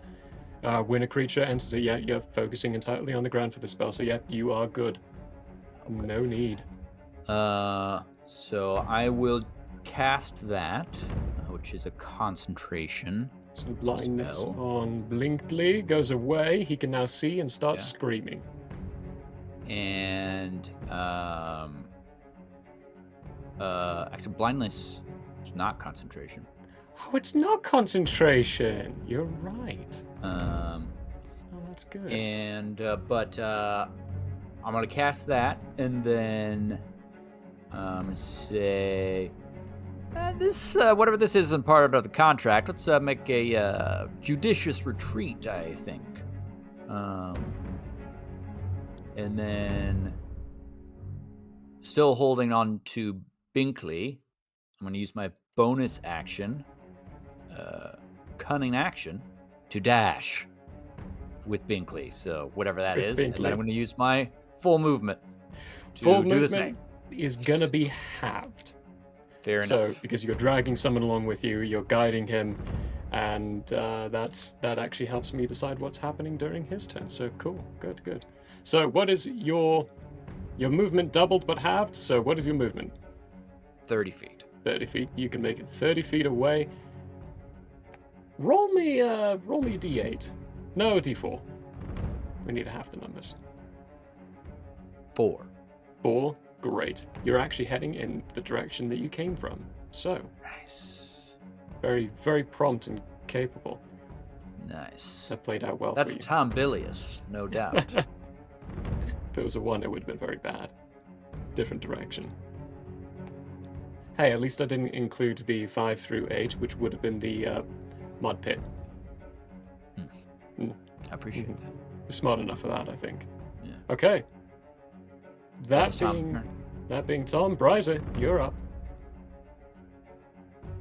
Okay, Bryzer is going to. How far away from Bryzer is 97 right now? 97 is going to be next to you. Okay, Like perfect. we've got you all Bryzer is. clumped up. Bryzer's going to use his bonus action to pull out that strange contraption that he turned into an Eldritch Cannon previously. Flip it so that the plates become wheels again, and throw it on the ground behind him. I have a flamethrower Eldritch Cannon again.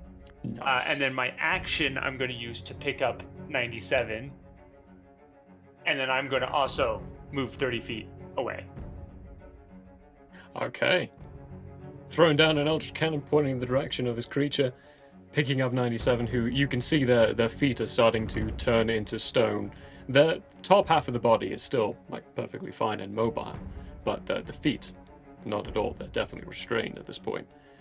And then there's a blind Binkley who's behind them. I'm going to make an athletics check for him to see if he can keep his feet as he is being dragged at full speed, blinded. Ha ha ha ha! No, he does not. He falls flat on his face after just a couple of seconds at the end of this 30 feet. Running forward, you see him just go, "Ah!" and go flat, smack running down on the ground. His nose might have broken with that fall. Could I make a strength check that I will almost definitely fail to try to hit the rope up for him? In this case, no, I don't think I would. Not in this one. Enough. Not in this one. You used. You're feeling the slack of him running forward now and falling on the ground. You've used all your movements on that. He does, however, succeed on his con save for the blindness, so he is no longer blind. Oh, excellent. As he pulls his face up, and he says, "Huh, I can see! I can see again!" Don't look back! He was just about to start looking back and then freezes. Why? It's now the creature's turn. So creature is going to growl. Thank lady. Make a what? Make a dex save, starting your turn in the Right. tentacles. Yes. Good. Hissing and growling. They make a 21. No, dex saving throws much higher than that. 26. That's unfortunate. It's very unfortunate. I think they might get half damage, maybe?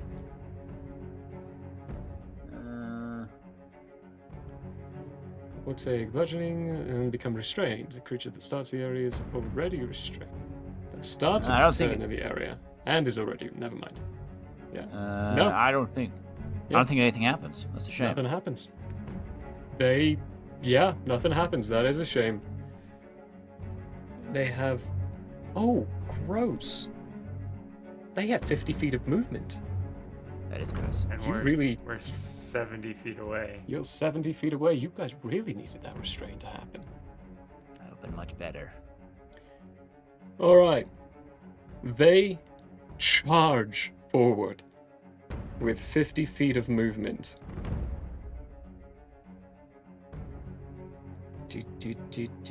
And they are going to... Let's see, do they have any ranged stuff they can do? Or is it all close stuff and relying on people to look at them? Oh no, they can do that. One of the statues that you're running past cracks, breaks, and starts moving as it turns your direction. You can see this looks as though it used to be a dwarf. He's carrying now a stone axe, as this inanimate object is now being animated. one of the hands whips forward and swirls around as it animates a statue as its action. We're now back to the top of the round with 97. Constitution saving throw.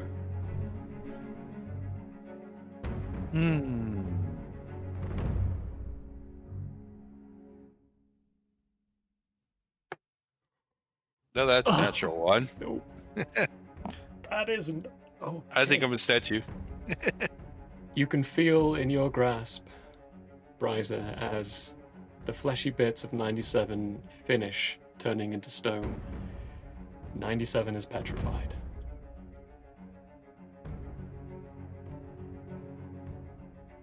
Yeah, you're a statue. You're a stone statue now, unfortunately. As a spellcaster, do I know how to get somebody out from being petrified? That is an intense thought that I think you'll... So, it is your turn now, because 97 can't do anything on their turn, because they're now turned to stone. There are a few things you can do. Greater Restoration would be one of them. You would know that through those means. You can use your bonus action for an Arcana check to see if there are any other ways to do this. Okay.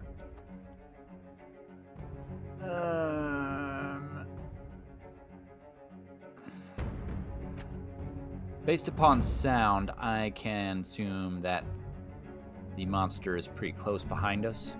Yeah, they're moving up pretty quick. Are my compatriots, are they like pretty level with me? I know where they are. Oh yeah, they're close by. The raccoon is right next to you. They're now holding a statue of a mouse. Oh, look at Gaius. Look at that. We still got a pet review. Look at that. Well, come to the cameras up here, buddy. Oh, that is a big dog. He's a big dog. He is a big boy. Wow. But okay, I'm gonna try this. I'm not sure how it will work logistically, but keeping in mind where my friends are, I'm gonna point behind me. Fireball. All right. Logistically, what I'll do for that is And it's gonna be a level 3 fireball. level 3 fireball. I'm gonna roll advantage on their deck save. Oh, 'Cause fireballs are level 3. Okay, yeah. Okay, Cool. sounds good. Because you're not looking, you're generally throwing it behind you, which works. But mechanically, we gotta consider something for that. What's the language on fireball? To a point you choose is within range. Right. Okay. So the advantage at this point is basically just because you're not even looking at where you're sending it.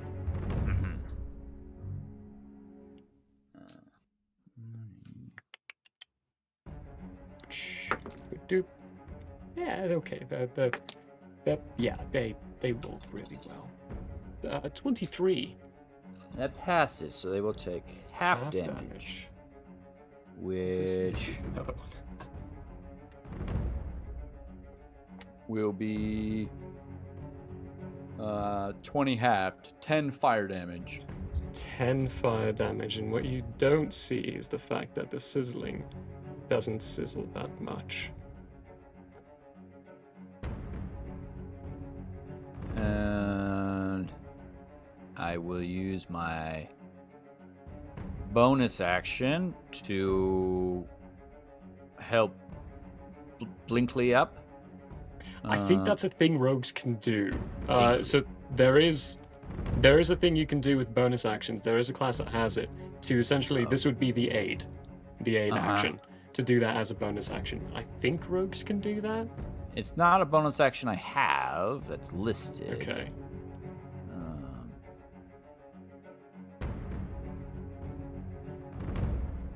I only have my cunning action listed.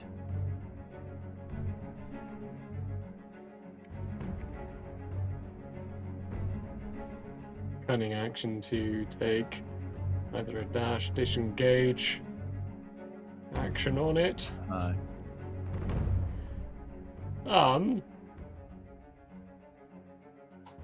No, in this case, because you've got that, I'll take it. Okay, cool. I will help him up, and then now that he can see, we're gonna run 30 more feet in that same direction, away from the baddies. Run 34 feet away from the baddies. Okay, so you're now 50 feet away from them. Oh, goody. 30 feet away from the animated statue, though. That's my turn. That's your turn. All right, Browser, your turn. Alright, first things first, the bonus action is used up by the Eldritch Cannon, which moves 15 feet closer to our our big thing friend. So it's Technically it was probably close enough to fire right off the bat, but you know. And then it needs to make a dexterity saving throw, Okay. which I'm pretty sure it will make. It's pretty good at these. Yes. That's a 19 on the die, so 27. Yeah, it made it. It's gonna take half of 12, which is 6, and probably half of that because it seems resistant.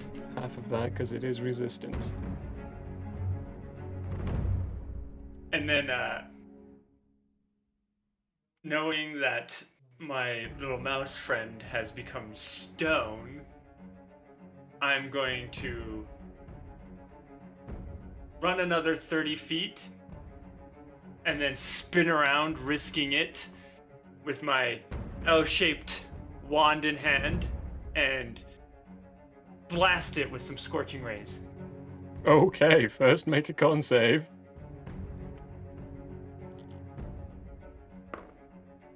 That is going to be a total of 24. 24. You succeed on the con save, and here's the unfortunate bit. That means you are now immune to the effects for 24 hours. Oh, nice. One Okay. success. That's all you needed. 2 to fail. Uh, Well, actually, it's 3 to fail, but a natural 1 counts as 2 fails, which is really unfortunate. Does a 20 hit it? 20 sure does hit it. Yes. Yes, it does. I think it's taking half of this, but that's 7 points of fire damage. 7 points halved to 3. And then my second ray, that's another 20, That also hits. which is only 3 fire damage. Halved to So 1. half of that. Slamming and blasting and hitting into this creature, you can tell that most of these clothes, even though they look colorful and lively, they're really made of a hard substance, really fine stone structure to it. And I'm then going to scream, "Ah! It's resistant to fire! No!" Yep, that's my turn. That being your turn, okay. Well, it is going to run up to... Hold. Holden? We're still in the same combat round that I was petrified, yes? Yes. Indomitable. I I'll could allow it. re-roll a saving throw. Yeah, and go for fail. It's my one use of it. These are characters we never visit before, we only do it on improv Yeah, stuff, so absolutely, go for it. Easy things to knows? forget. Yes. I'm reading through it like, is there anything? Let's see here. 13. I believe I got a +5, so it's an 18. So that's an 18. An 18 is a success. Does that mean I'm still restrained? So- or does it all go away? It means for that turn you would have been restrained still for that turn. However, it's not going to be progressing any further. It's not going to be getting any worse. So you've succeeded at it stopping it from progressing. You succeed again, it will be gone, and you will be immune to the effects of it. Yep. I described that wrong when I first described it to Vaughn. It depends on the stage of where you've progressed to. He never progressed into it. He succeeded, rubbed it off. You're under the effects now, so you have to succeed to rub them off. That's a better way of explaining that. Sorry. So But if I fail again, I don't go any deeper. you don't go any deeper. No. You're just basically trying to shrug off the restraining. Yeah. Yeah. Okay, I can accept that. Thank you. Yeah. Okay, so I'm not a Woo! statue yet. But I've still got you in my hand. Yes, that's fine. Run until I can get this figured out. Perfect. Right. So this creature is going to actually run up and is going to use its stare on you, Tom. It's going to forcefully get into your way, and two of the snake eyes just push down its bandage, and it looks into your eyes with a mesmerizing stare into it. So you need to make a Constitution saving throw. Oh boy. I mean, I guess it technically could be worse, but not much worse. Not much.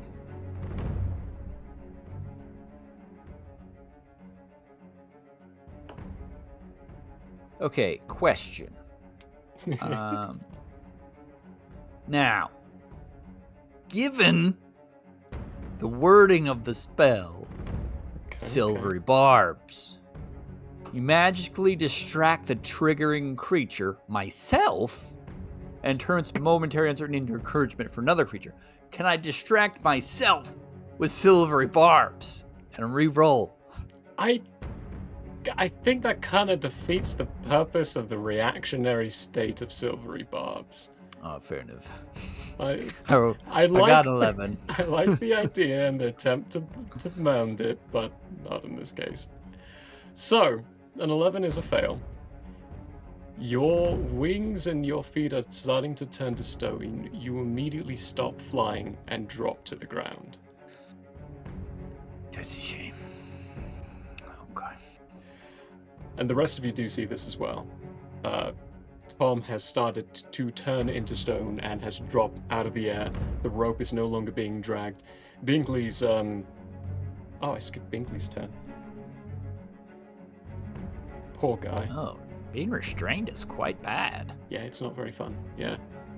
Bingley is, he's just screaming and doing his best not to look in the direction of the monster. There's not very much this guy can do. He's an extravagant life guy, single ply. If he gets hit, he'll probably die. That kind of, NPC. But that will be their turn. The inanimate statue takes its turn to catch up to you all. It's nowhere near as fast, very much slower, and has to use its whole turn to get up to you. But it is now this dwarven figure raising what looks to be a double-sided axe towards Bryza. So on its next turn, it'll be attacking Bryza if you all don't keep running. But we're back to the start. 97. It's your turn. Let's roll a con saving throw and see if you can shrug off this restraint.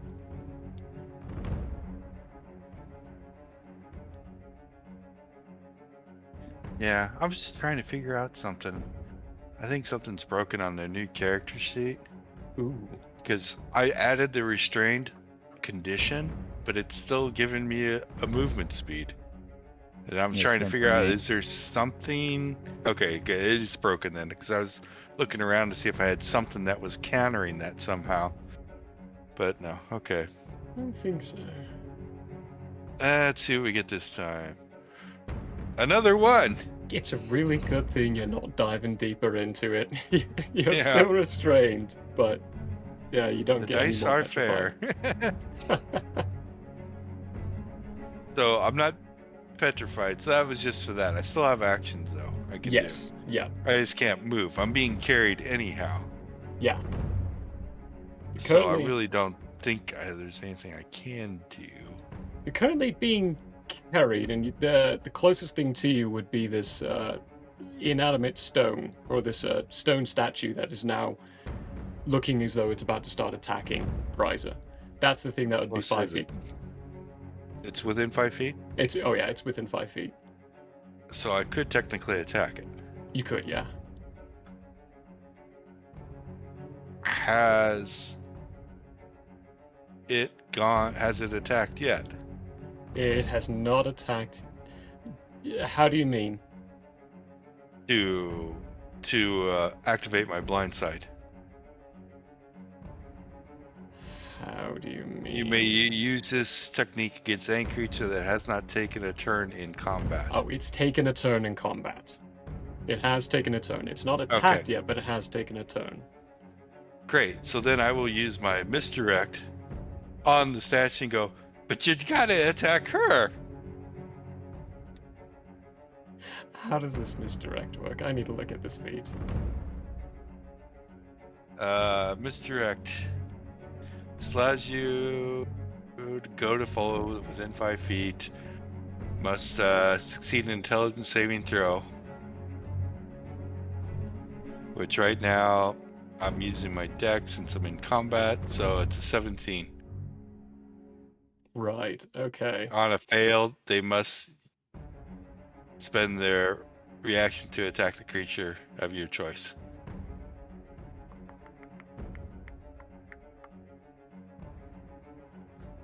Great. Just looking at the stats of these things.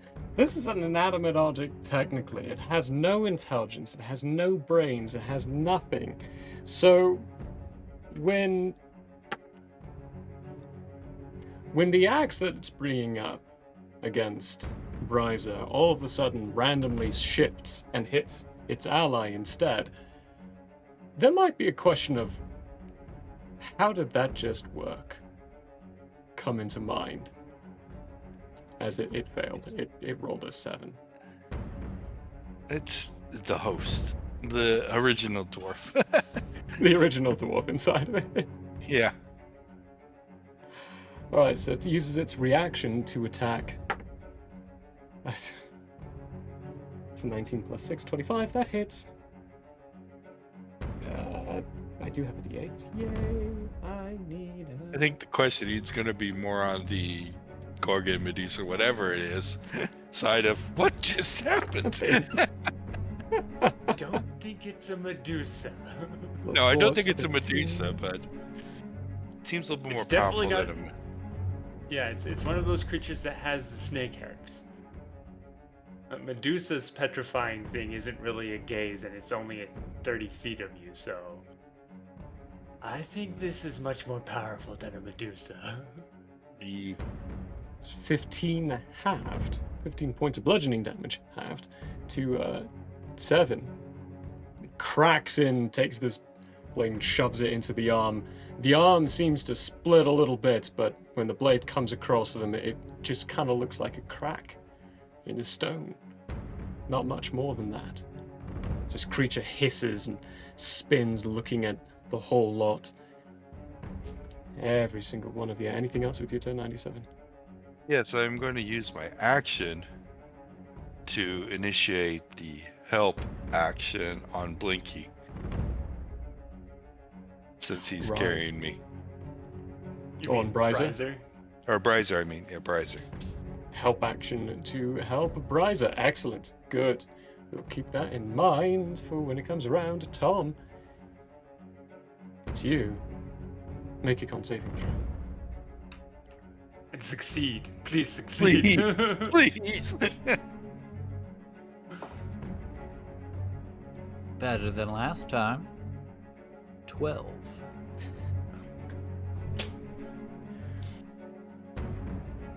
Now we're in the The- stone fairy. Petrification continues to seep up and through. You are nearly fully stone.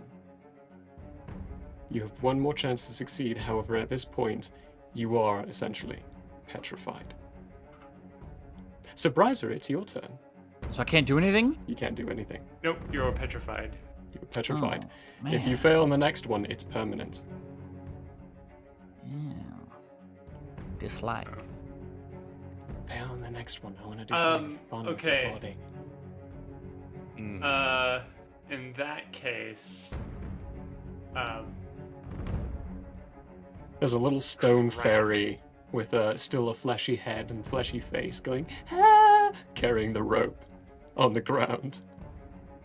wait, does that mean his fingers are locked on the rope? So if Blinky Dude keeps running, he's gonna pull him along? Maybe. Or become an anchor. Or become an anchor? Wings get Um, stuck, tear off. Ooh. That would suck. My intelligence is high enough that I think that's what's gonna happen. Okay, I'm going to bonus action the Eldritch Cannon gets a little bit closer, and it should still be in range to be able to hit It's got a 30-foot range, right? thingy. 15 feet movement, 15 feet range. 15 feet range. Hang on, 15 feet. And it was, she had to move 35 feet more to get closer to us. Oh, that means it's gonna be 5 feet out of range. 5 feet out of range, but... Yeah, it's 5 feet out of range, Okay, unfortunately. so that's the bonus action. My action is, can I hit her and the stone thing in a 10-foot radius thing without hitting any of us? Sure. Okay, perfect. Shatter at level 3. Ooh. Okay, what do we need to do for Shatter?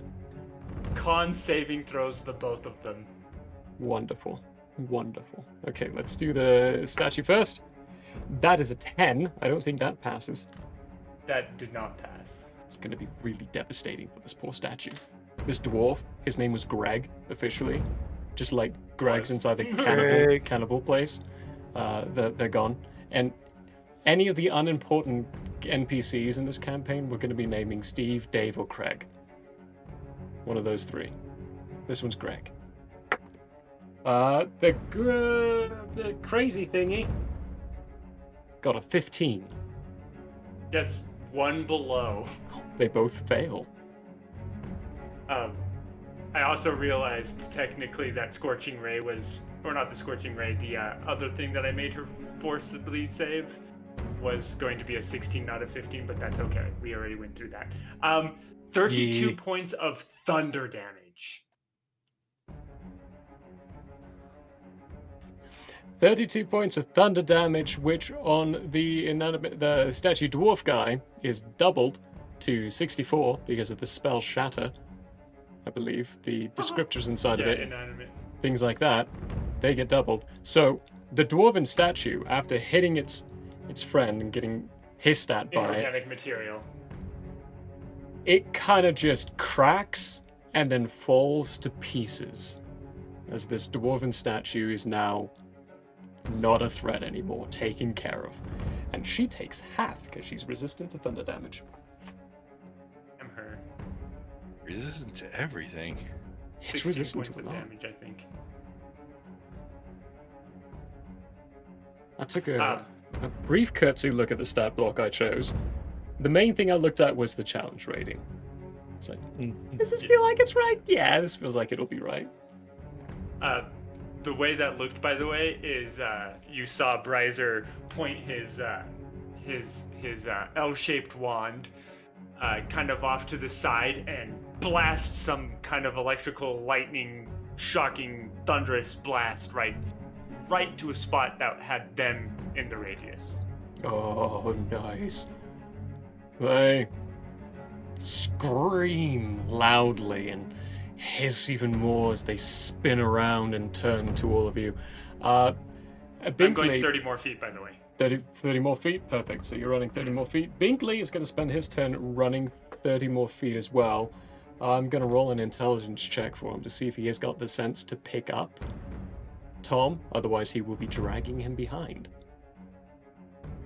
Ha! No. He is not intelligent enough to pick up Tom.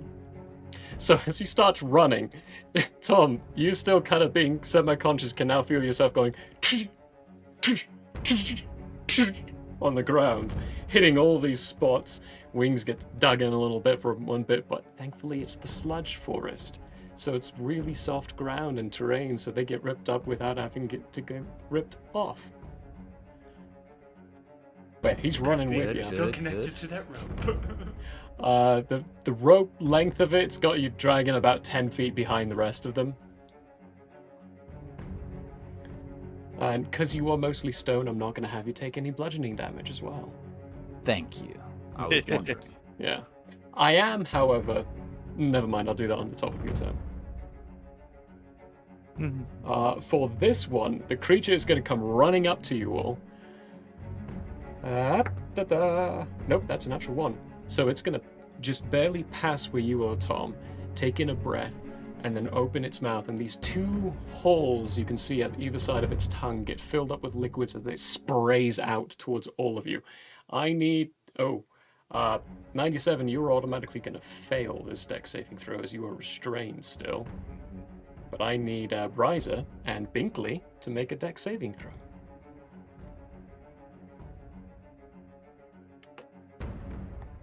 As I refresh my memory to the stats of what this does.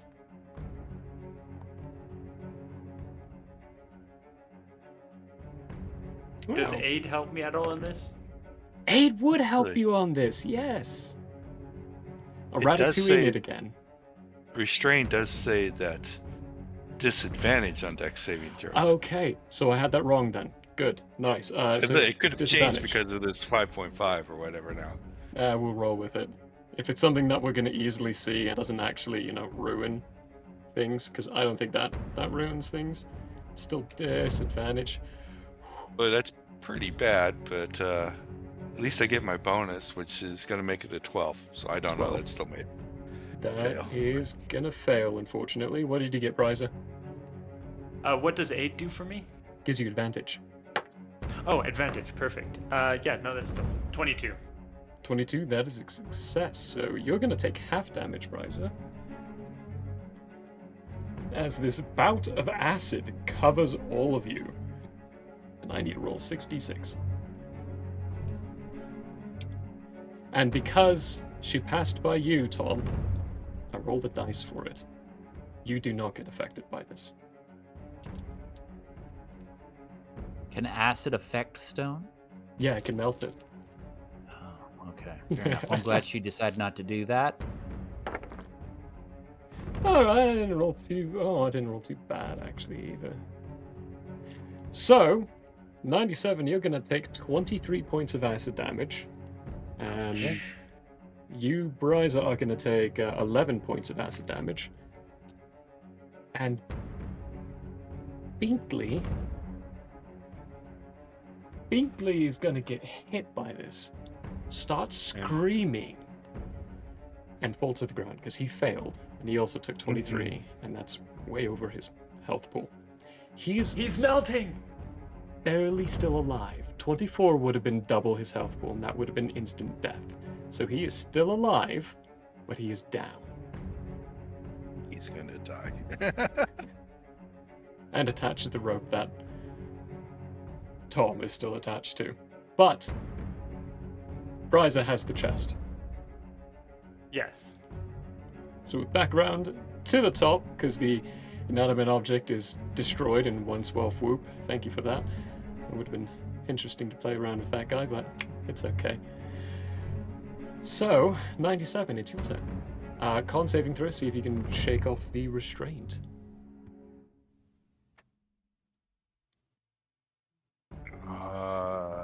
17. That passes. You shake off the restraint. You are no Yes! longer restrained. Yay! No longer restrained. Woohoo! Da-da-da-da. And technically immune for 24 hours? Yes, immune for 24 hours. So no Well, worries about that stuff anymore. Then I am attacking. It The is- mouse jumps off of me. So you Jump will have off. to move back 20 feet because it stopped 20 feet away from you to get everyone in on that acid spray breath thingy. Okay. I will move my 20 feet. And then attack. This may Tiny not. creature. This tiny creature with 2 pins, but I am attacking. I don't Here comes care. the pain, here comes the pain. this pinpricks. So the first attack, let's see here. Let's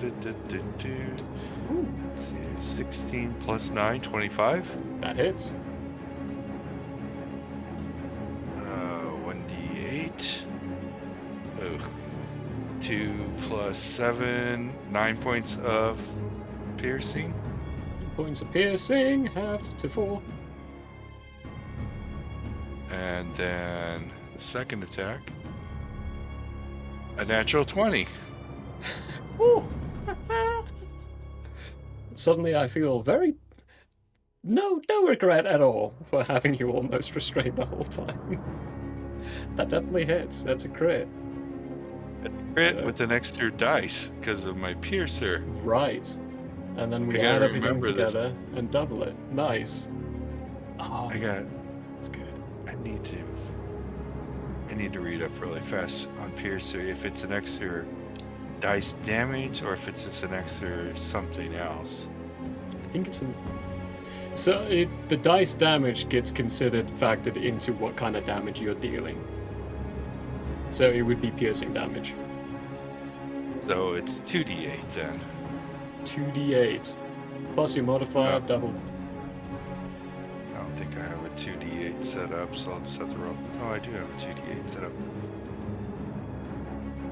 So Ooh. that's 11 plus 7 is 32. 18. 18. Double this. So double at 36, but halved is 18. It's 18, yeah. 36. Woo, boy! Pinpricks, they say. Pinpricks in the right spot, the right crack. You come running up, find that spot where that axe came in, dig in that needle point, and it digs a crack even further, whipping up the blade as one of these snakes comes down to try to strike you, but you bring the point in through the snake's skull. That one goes limp, but there are at least 20 more on its head. You are now engaged in a rural combat with this creature. Oh, I have a bonus action left. Now, you want to talk about mechanics breaking. Can I misdirect one of the snakes on her head? No. Come on! No, I no, should no. be attacking the other people. That one Come on. is that one. They don't have individual stat things. That was just all flavor. So unfortunately, Yeah. no, not on that one. Oh well, we tried. Okay. Always worth a question. Yeah. It was always worth a fun question, because that would have been funny to see this thing, snakes attacking each other. But that's my whole thing, is I'm annoying. Yeah. Okay. That would be it for me. Okay. Tom. I need a con saving Con throw. saving throws. Don't become permanently stoned. Please. I mean, what do I have to get? So you need to get a 16 or higher. Okay. That's, So that's a- what's that? 25% chance. Yeah, yeah. I got 6. No. The last thing you see is this mouse furiously shaking off its restraints and dashing forward, dealing these lethal attacks. As Tom, what are your last thoughts before you turn into stone for all eternity? Please till I we should get back burn to this town. forest down to begin with. Just blackness. Alright, now I need you to roll wish it now. percentile dice.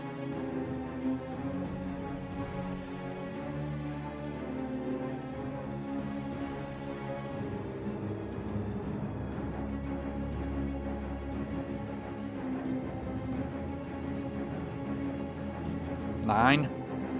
Okay. I'll describe that. Actually, no, Bryzer, it's your turn now. On your turn, you can see 97 furiously attacking these things, and you see the pale skin formation of Tom dissipate to full stone. So you're also realizing one of his wings is well embedded inside the ground. It's a good thing Binkley's down. If he kept going, it would have been a anchor situation. Okay.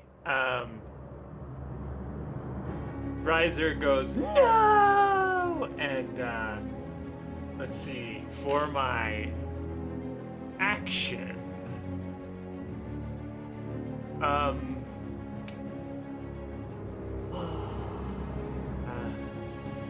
we haven't tried it yet, so we're gonna try this.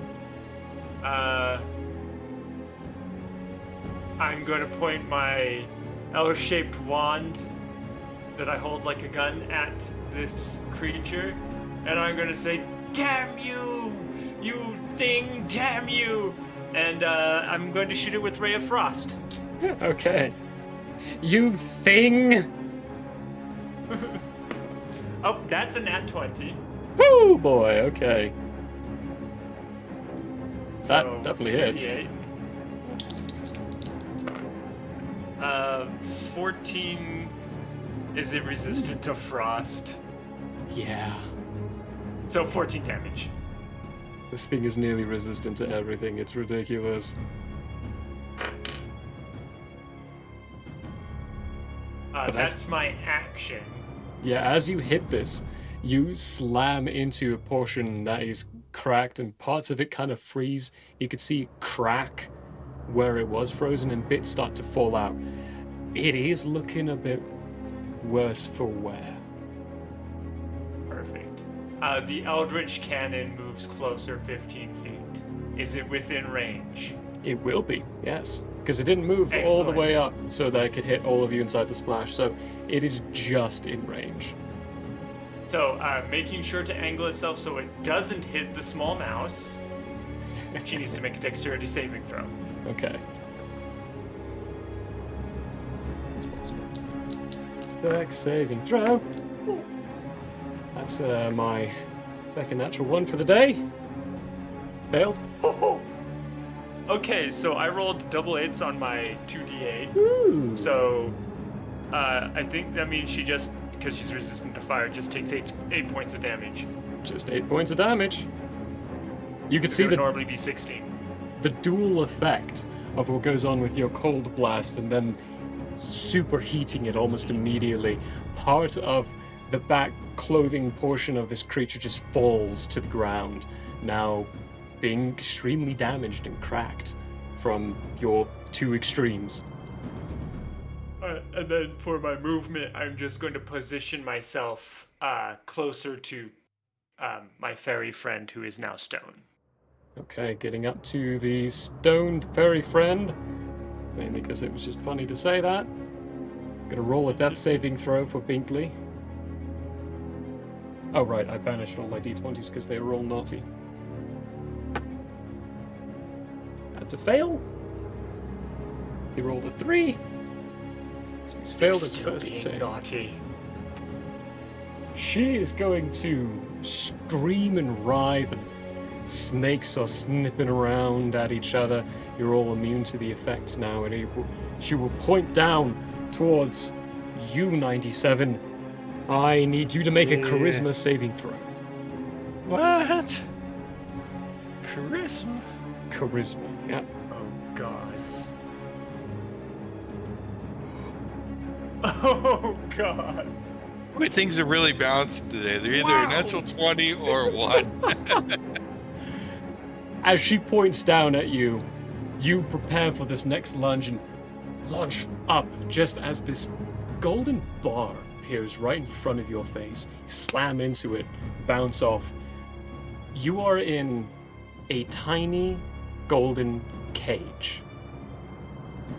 You are trapped in this golden cage. Let's see what the exact stuff on it. Yeah, you are inside a tiny golden cage. You cannot attack her anymore. You cannot move away from where you're at. You are essentially imprisoned in this spot. And she's good to. At the start of your turn, don't let me forget, you'll need to make another saving throw. Okay. Which actually, that's the end of having taken care of you, now being trapped inside this thing, she's going to take her movement and move up to you, Bryza. So she will be base contact with you. Now that's her turn. Now I need you to make an intelligence saving throw. 97. An intelligence saving throw. Yes, an intelligence saving throw. What are all these saving throws? 12? 12, that is a fail. You are taking 3d6 of psychic damage as a very loud ringing starts to appear inside your brain. That is 10 points of psychic damage. And you are still trapped. It feels physical around you, like this is a physical prison bar encagement cage that you are now in.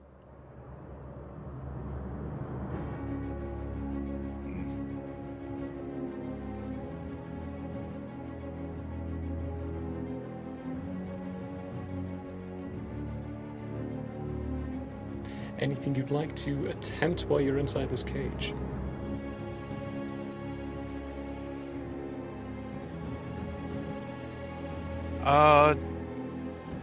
The only thing I think I can do, I'm not positive that I need to do yet, so... no, there's nothing I can do at the moment. There are no other creatures, so I can't misdirect, so I'm kind of wasted at the moment.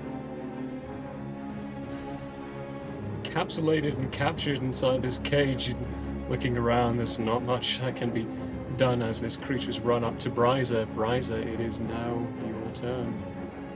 Okay, as a note, I've been rolling 1d8 damage less than I should be rolling, so we'll remember that going forward. Yes, we absolutely should. Riser is going to, at this point, try to angle it. Can I angle a 10-foot radius so that only she gets hit? With where you're at, no, not anymore. It will hit. It'll hit Binkley as well. Binkley? Binkley. Oh, I don't care about Binkley. Keep in mind, if you keep him alive, you get blackmail on the mayor. You own this town. If he dies, though, that goes away. You won't own this town. You have to do it the hard way. Which, well, we can do it the hard way. There you go. She needs to die. Okay. She needs to make a Constitution saving throw. He will automatically fail his because he's unconscious, which kills him. He's already failed one saving throw.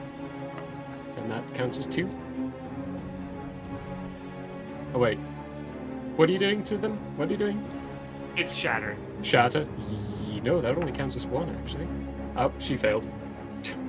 Oh, sweet. That's an 8. She got 8. So he has one more chance, actually. He still has a chance.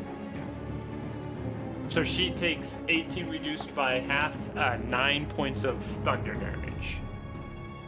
9 points of thunder damage! More cracks off, more stuff breaks off. That dead snake that you saw 97 puncture through, that one breaks and cracks to the ground. She's looking rough. Alright, bonus action, the Eldritch Cannon gets closer and goes off. He needs to make a dex saving throw. A dex saving throw. This is just 2d8.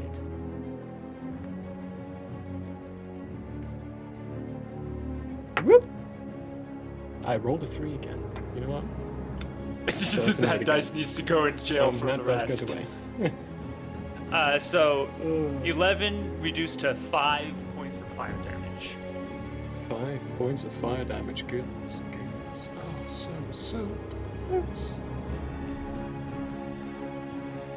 Abused, hits Let and the mouse out of the bruised. cage. She put you in a cage for a Concentration? reason. Concentration? It is not a concentration effect. Dang it. Yeah, it is just an effect that they can do. I think that's probably one of the reasons that they're actually classified as a challenge rating 13, because that's a gross effect. Definitely Such a gross not one. a Medusa. It Yeah, is definitely it's not. not a Medusa. It's not a Medusa. It is definitely not. So, I'm not going to be moving because I want to be next to Tom. Okay. And the if dying I move away, corpse. she can attack her. Yeah. She can Well, attack me. as you are not moving and the mouse is caged right now, they are going to, for the first time, use their melee attack against you. Awesome. I'm going to shield as a reaction. Great. Use that if I actually hit you, because there's always a chance Oh, on this. right, yeah, All because my it attacks. says if he hit. Yeah, it is a reaction. So, what they will be doing is these vines will crawl up its arm and will materialize into what vaguely looks like a form of rapier. But you could see 97, you would see it as well because you're actually conscious still. You can see that it all emulated from a tiny seed that sprouted from their hand, as they're going to take a couple of attacks at you with a thing called Flame's Touch. Ooh. Oh wait, no, Hope's Flame. Sorry, I got the wrong one. All right. Was a 29 hit? Yes. Great. Shielded, that still hurts. Yeah, so don't cast it just yet. Basically, you only want to use shield if you can. It's 1d8, not that. If I'm you can gonna take block it, damage. otherwise it just wastes the spell slot.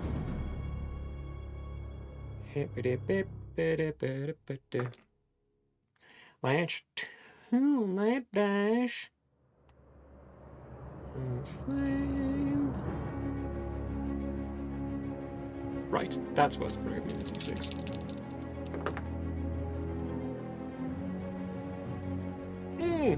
Alright, you take 8 points of piercing damage and 12 points of poison damage. As the blade... I only take 6 from that. Hey, resistance Because to I'm poison. resistant to poison. Excellent. You can feel some residue being left inside this wound that it punctures into your body, and it starts to seep into your blood, but you're pushing it out. Your body's very good at negating these. As it's coming in for a second attack. It's got 2. Ha!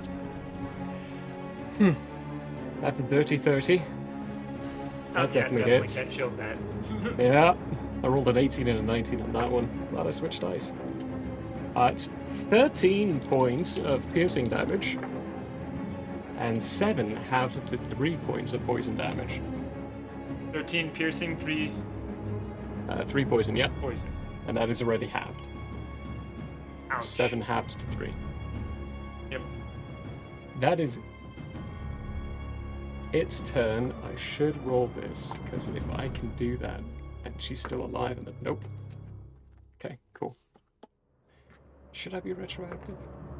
Nope, I should not be retroactive. The dice told me not to. Right. Beginning of the round, 97. It's your turn. I need you to make another intelligence saving throw.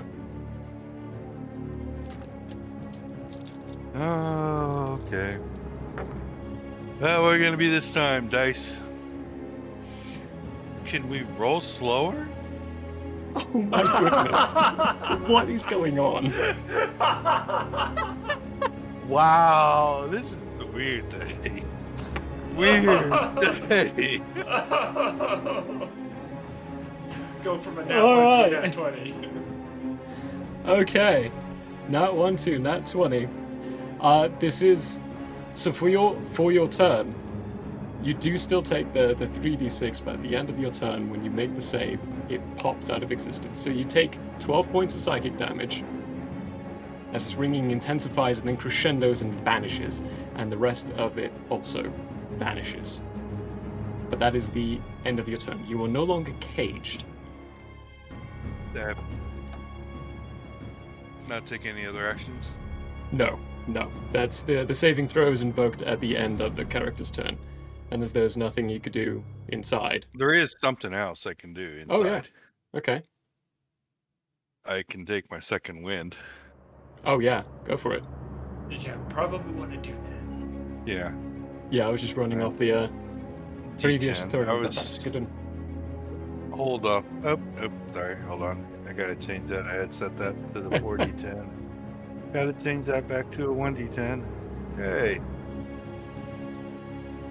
Yeah, Oh, of wow. course. So that's 11 points back. The dice are just polar opposites today, either minimum or maximum. One or the other. There's no in between. What's going on? Meanwhile, I'm rolling average today. Alright, that being the end of 97's turn, now free of this golden cage, it is now your turn, Bryza. All right. If I try doing one of the things I can do, is Binkley dead yet? Not yet. Still breathing, Not yet. but the breathing is very jagged and rough. Oh, fine. I won't kill him. I'm gonna point my gun at him and Ray of Frost. Or not him. Binkley? Her. Okay. No. Not him. Her. Alright, what is okay. this? Deck saving through? Oh no, it's an attack roll. No, it's an attack roll. That's a 23. 23? 23 hits. Excellent. So we got.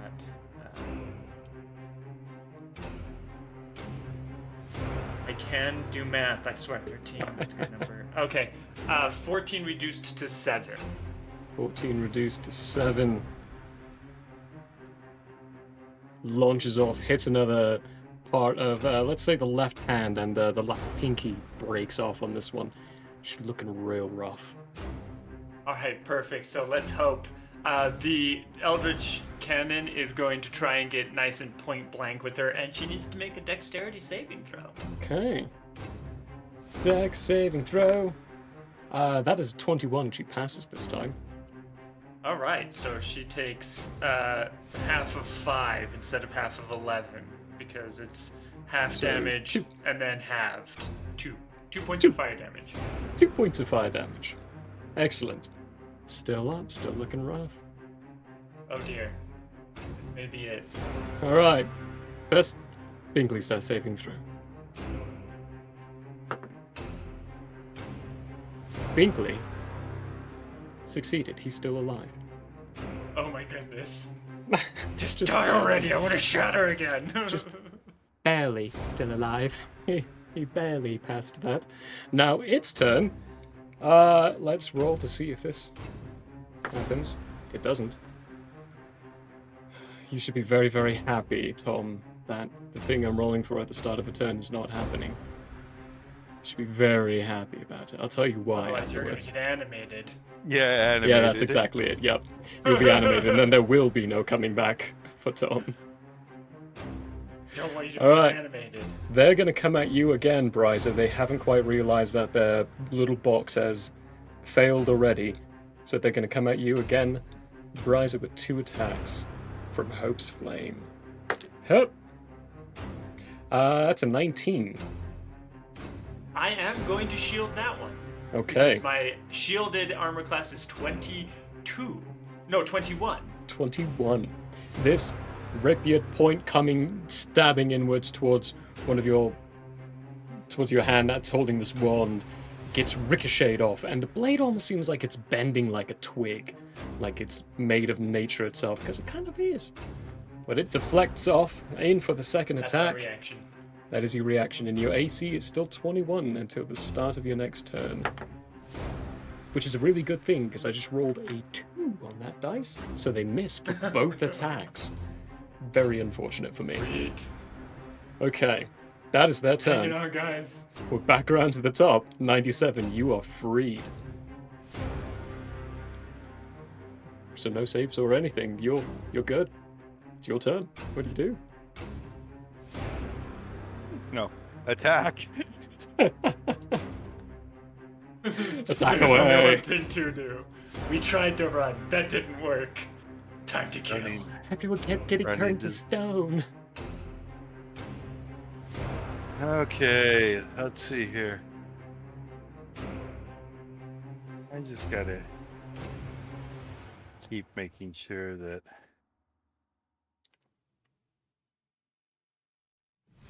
Hold on a second, please.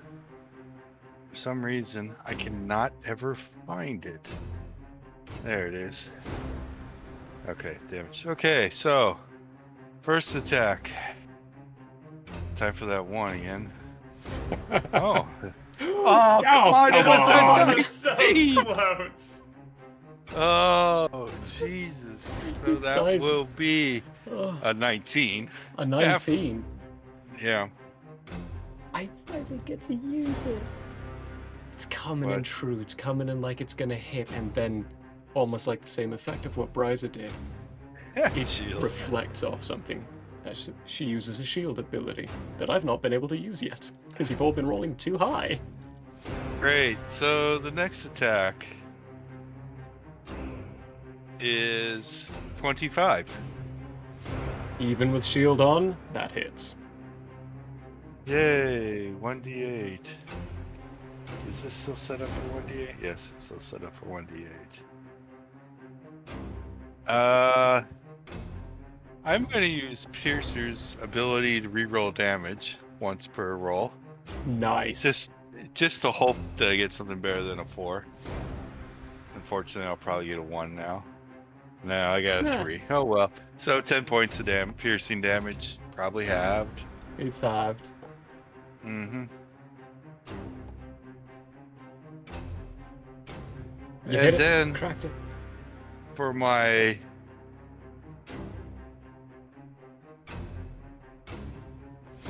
Yeah, you know what?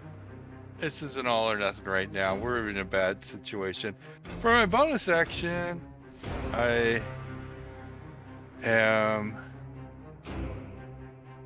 going to do action surge. Oh, nice. Yeah, action search doesn't even use a bonus action. It's just a thing. Yeah, you can do. it's just cool. it's just a thing. Sweet. So it's not. So another round of attacks. So first attack on the second round. Ooh. That's gonna be 17. I don't think that That's hits. gonna miss. Yeah. And the next attack. Come on. That would be a 26. That one hits. Okay. 4, 8. Yeah, max damage. Ooh. So that will be plus 7, 15 halved. 15 half to 7. You're looking super duper rough, but still up. It's like there's cracks all over their body. It's one of those really old statues now. The facial features are basically lost from being frosted over and heated up. It's like a weeping angel from Doctor Who before it has chance to regenerate. Messed up statue to no end. And its I've used everything that I can use. screams are just coming out like a grinding sound of stone on stone. Bryza, it's your turn. All right, perfect. Ray of Frost. Great. Does a 25 hit? 25 hits. Even with their shield being on this round. We are barely hanging in there. 13, 17 halved. 17 halved to 8 points of cold damage. Bryza, how do you want to do this? The cold seeps into all the cracks and then just shatters. This ray manages to find a singular crack down in its lower left rib area. Sinks in as it's moving away from 197's attacks, hits the core center of this creature, and then splurts outwards. You can see the frost start to grow as these ice crystals penetrate through and widen the cracks of its skin. And then it itself is standing there like a statue. If you give it 15 or so minutes, the ice starts to melt and the pieces of the statue start to fall apart. We could do that faster. My Eldritch Cannon blows fire all over it. Like roasting nuts over a fire, this poor thing starts to fall as charred pieces of stone to the ground, all unique in colorization. What you do see remains is that single seed-like object in its hand that you saw turn into a blade. Bryzer's First gonna aid. point. Yeah, Bryzer's gonna First point aid. at that and say, "You should pick that up, 97." And then I'm gonna pick up Tom and put Tom in my backpack. I'm gonna make And then a I'm going dex to. saving throw. Oh, I retired it again. If he survives. Yeah, let's see if he's alive when you walk up to him.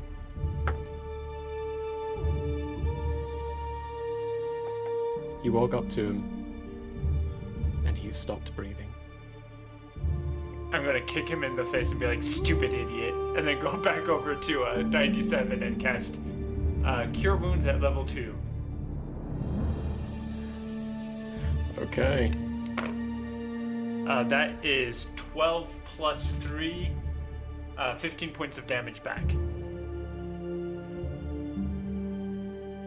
Very good. 15 Thank back. you much. And then I'm gonna look at 97 and be like, do you need more? I always be good for now. Okay. I'm then going to cast Cure Wounds at level 1 on myself. For a total of 4 points of damage. Healed 4 points. That's 4 better. I'm points. above half now. Okay. We gotta get back so we can fix Tom. And we have this chest. He said we need his hand and he has a key.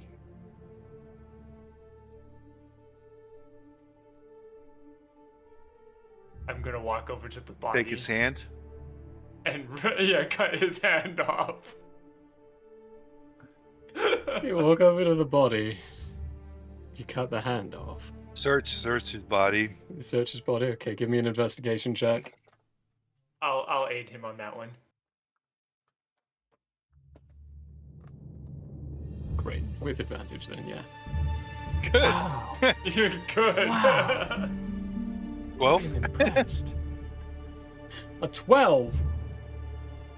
I have no investigation bonus. A 12 I should've done reveals that as Bryzer is cutting this hand off, very methodically and very well,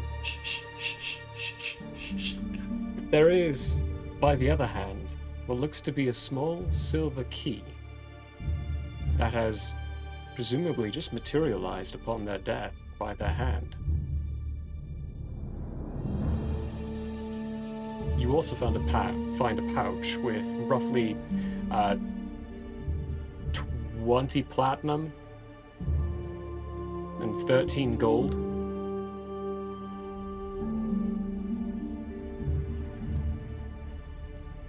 I'll take the key.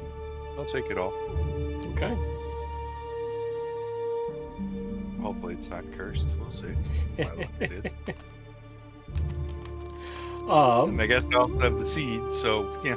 The seed? Okay. Yeah. And anything else I can find. When you walk up to the seed and you touch the seed,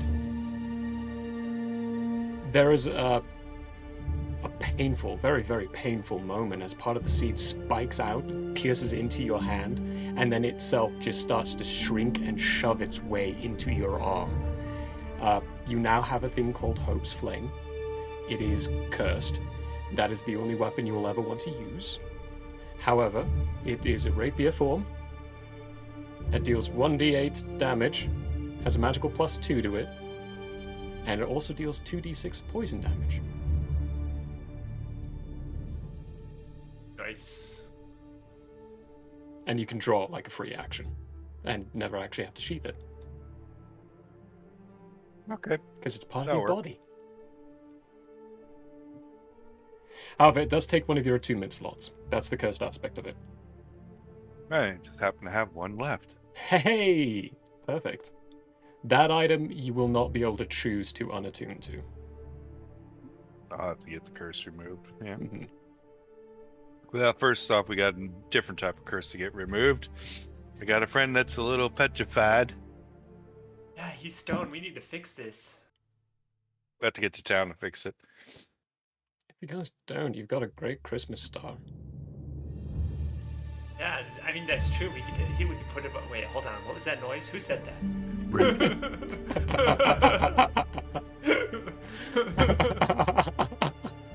All right, you all head back to town. Are you going back to Sackton, or do you want to go back to your hometown? Hometown, I think, is better. Because We have more resources. Yeah. Yeah. Or True. allies.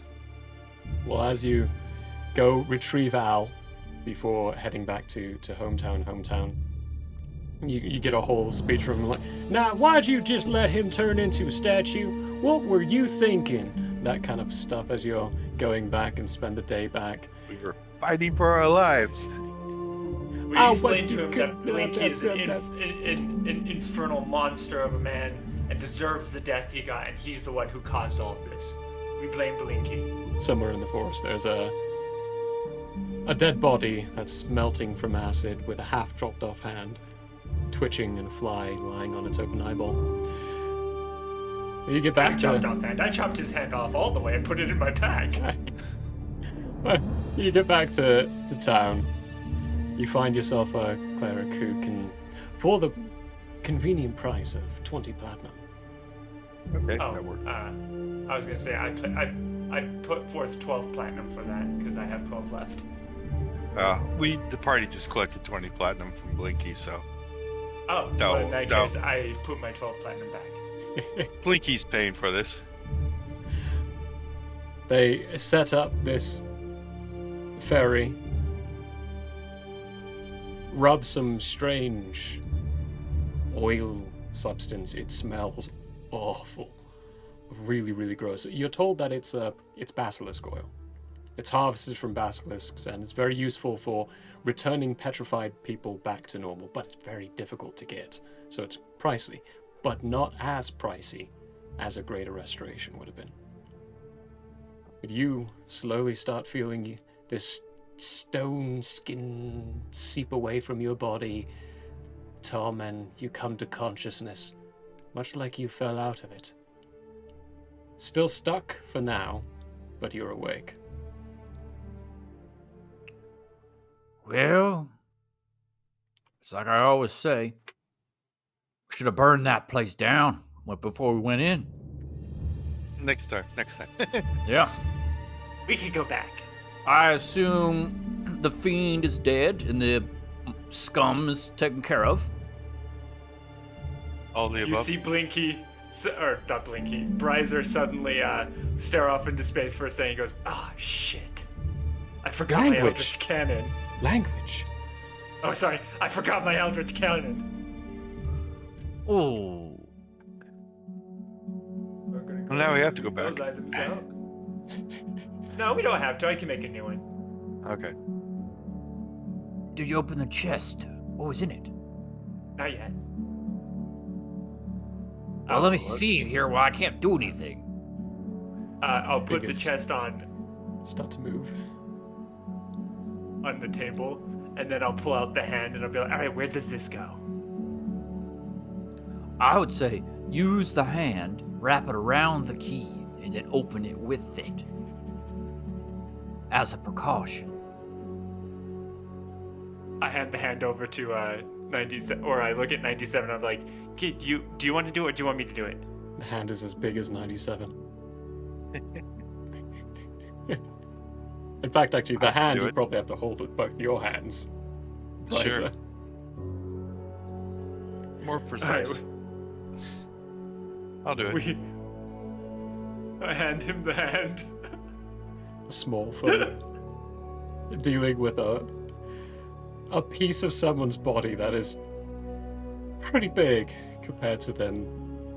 You push the fingers around this key. It's mortification's kind of kicking in. It's been at least 2 days at this point with the travel in between towns and such. And you get around the key, put the key in, and you know what? Give me an athletics. Someone give me an athletics check with advantage for turning this hand with the key Go ahead. inside the log. Not me. The way my dice are rolling, no. I think I probably have the highest strength anyway. Yeah, you do. 19. 19? Good enough, yeah. It kind of latches a little wrong, but then you push the hand in a bit more, and the key goes in with it, and you start turning, and you hear a... as the latch comes undone. By this I'm putting point, the hand back in my bag. you can move around nicely, Tom, and you can still say maybe like half your movement, but you're getting your functionalities back. Super stiff, but you're back. I'm shoving some rations in because I haven't eaten in 2 days. Sure haven't, yeah. And I'm gonna have a look-see in this here chest. What we got? You open Let's up. go into the bakery.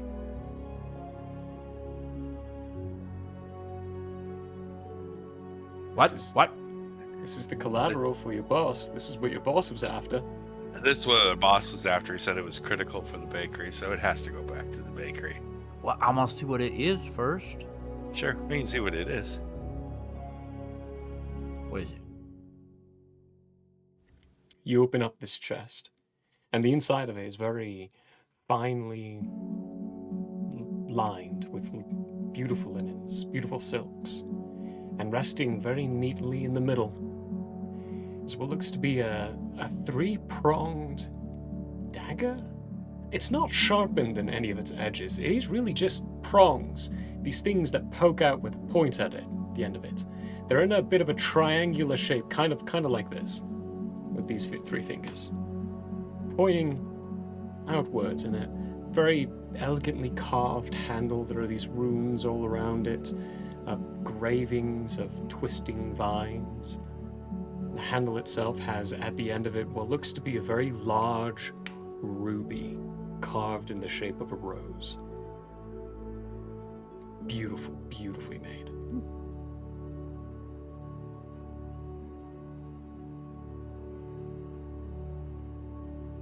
I fail to see how this needs to be at the bakery.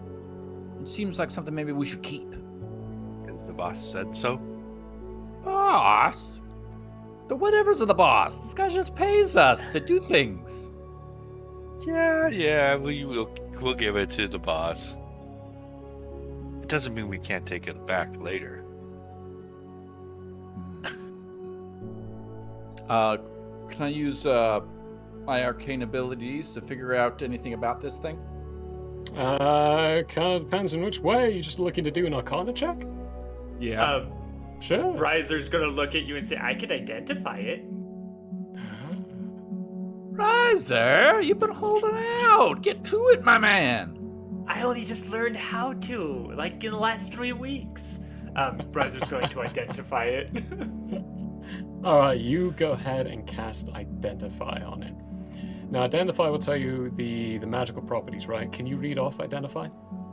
Yeah, you choose one object that you must touch throughout the casting of the spell. If it is a magic item or some other magical imbued object, you learn its properties and how to use them, whether it requires attunement to use, and how many charges it has, if any. You learn whether any spells are affecting the item and what they are. If the item was created by a spell, you learn which spell created it. Okay. This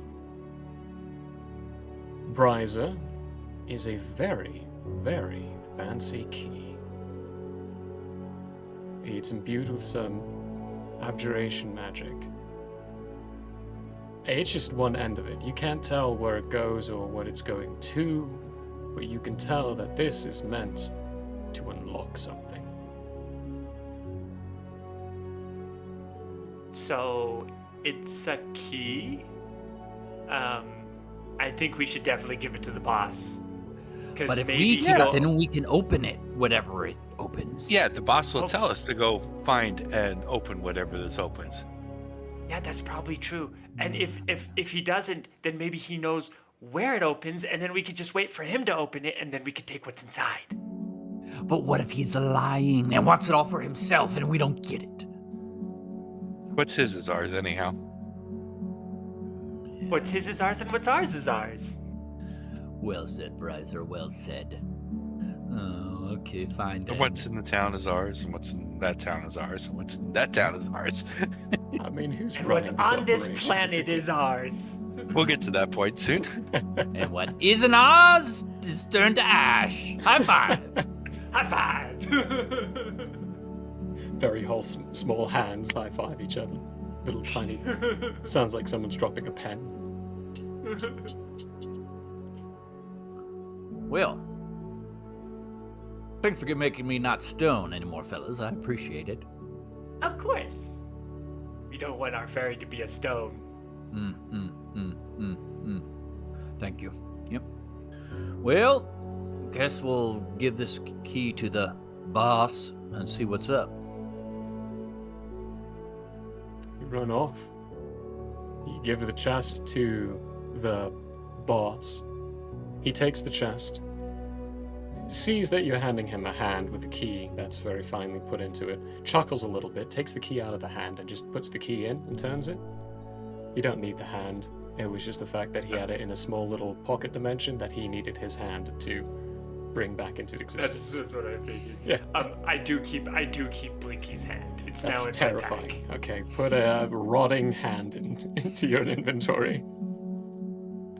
But he turns the key, opens the chest up so that none of you see, but looks up to see if any of you try anything. Oh, I definitely try to see. Oh, okay, give me a deception check. Because he's looking to see if you already looked. So he's reading into what you're doing. Oh, I don't mind it if he knows I know what's in it. Okay. Blinky seems. But I guess I will try to uninterested. deceive him on principle. On principle? Alright. I have my poker face on. 12. 12 and a poker face of just... he looks and then he goes, of course you would have looked already. Yeah. It's a key. What's it for? Shuts it very promptly. None of your business. Not yet, at least. Whoa. And then takes the chest. But you need somebody to open it, right?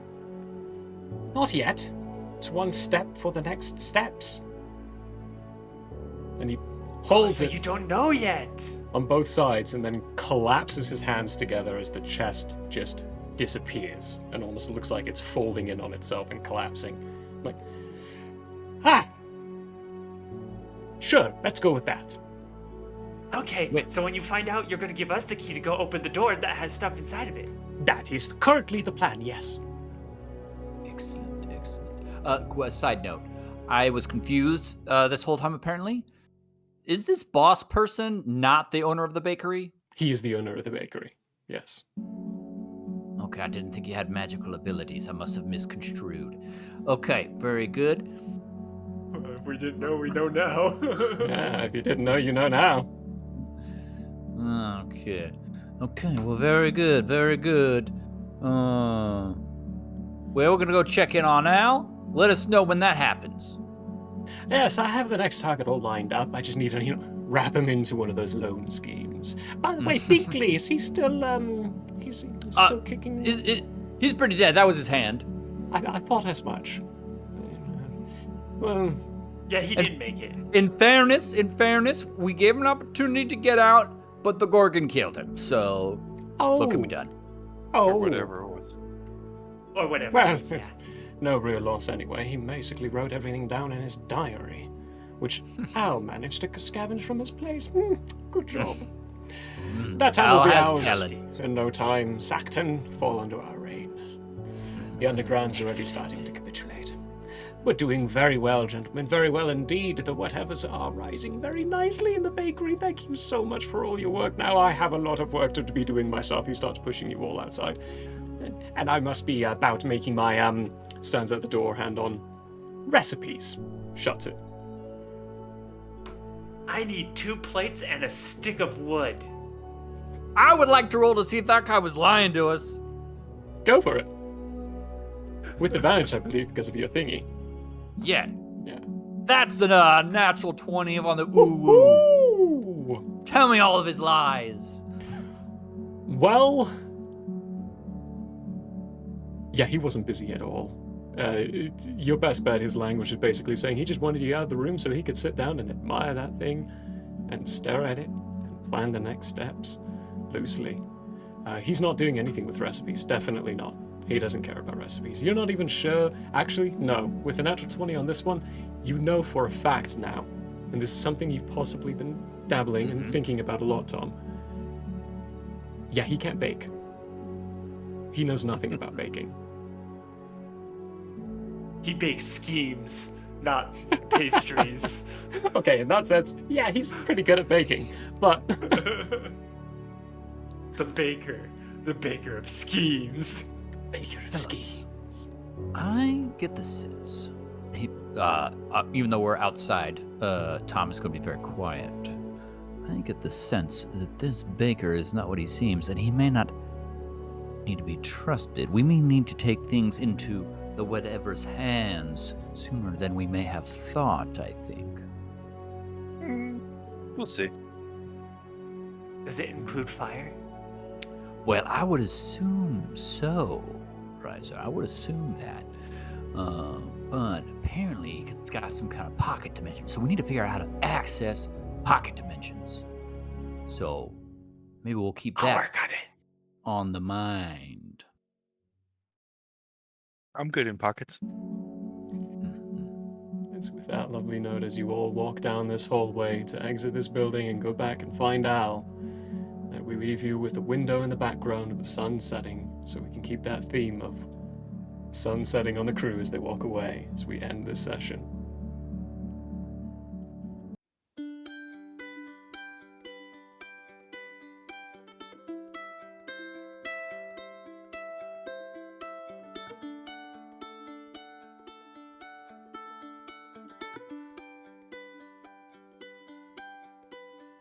The year may have closed for now.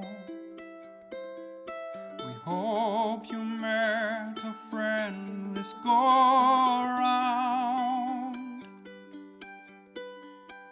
Tired and blurry you may be. We hope your minds are full from this revelry. May peace follow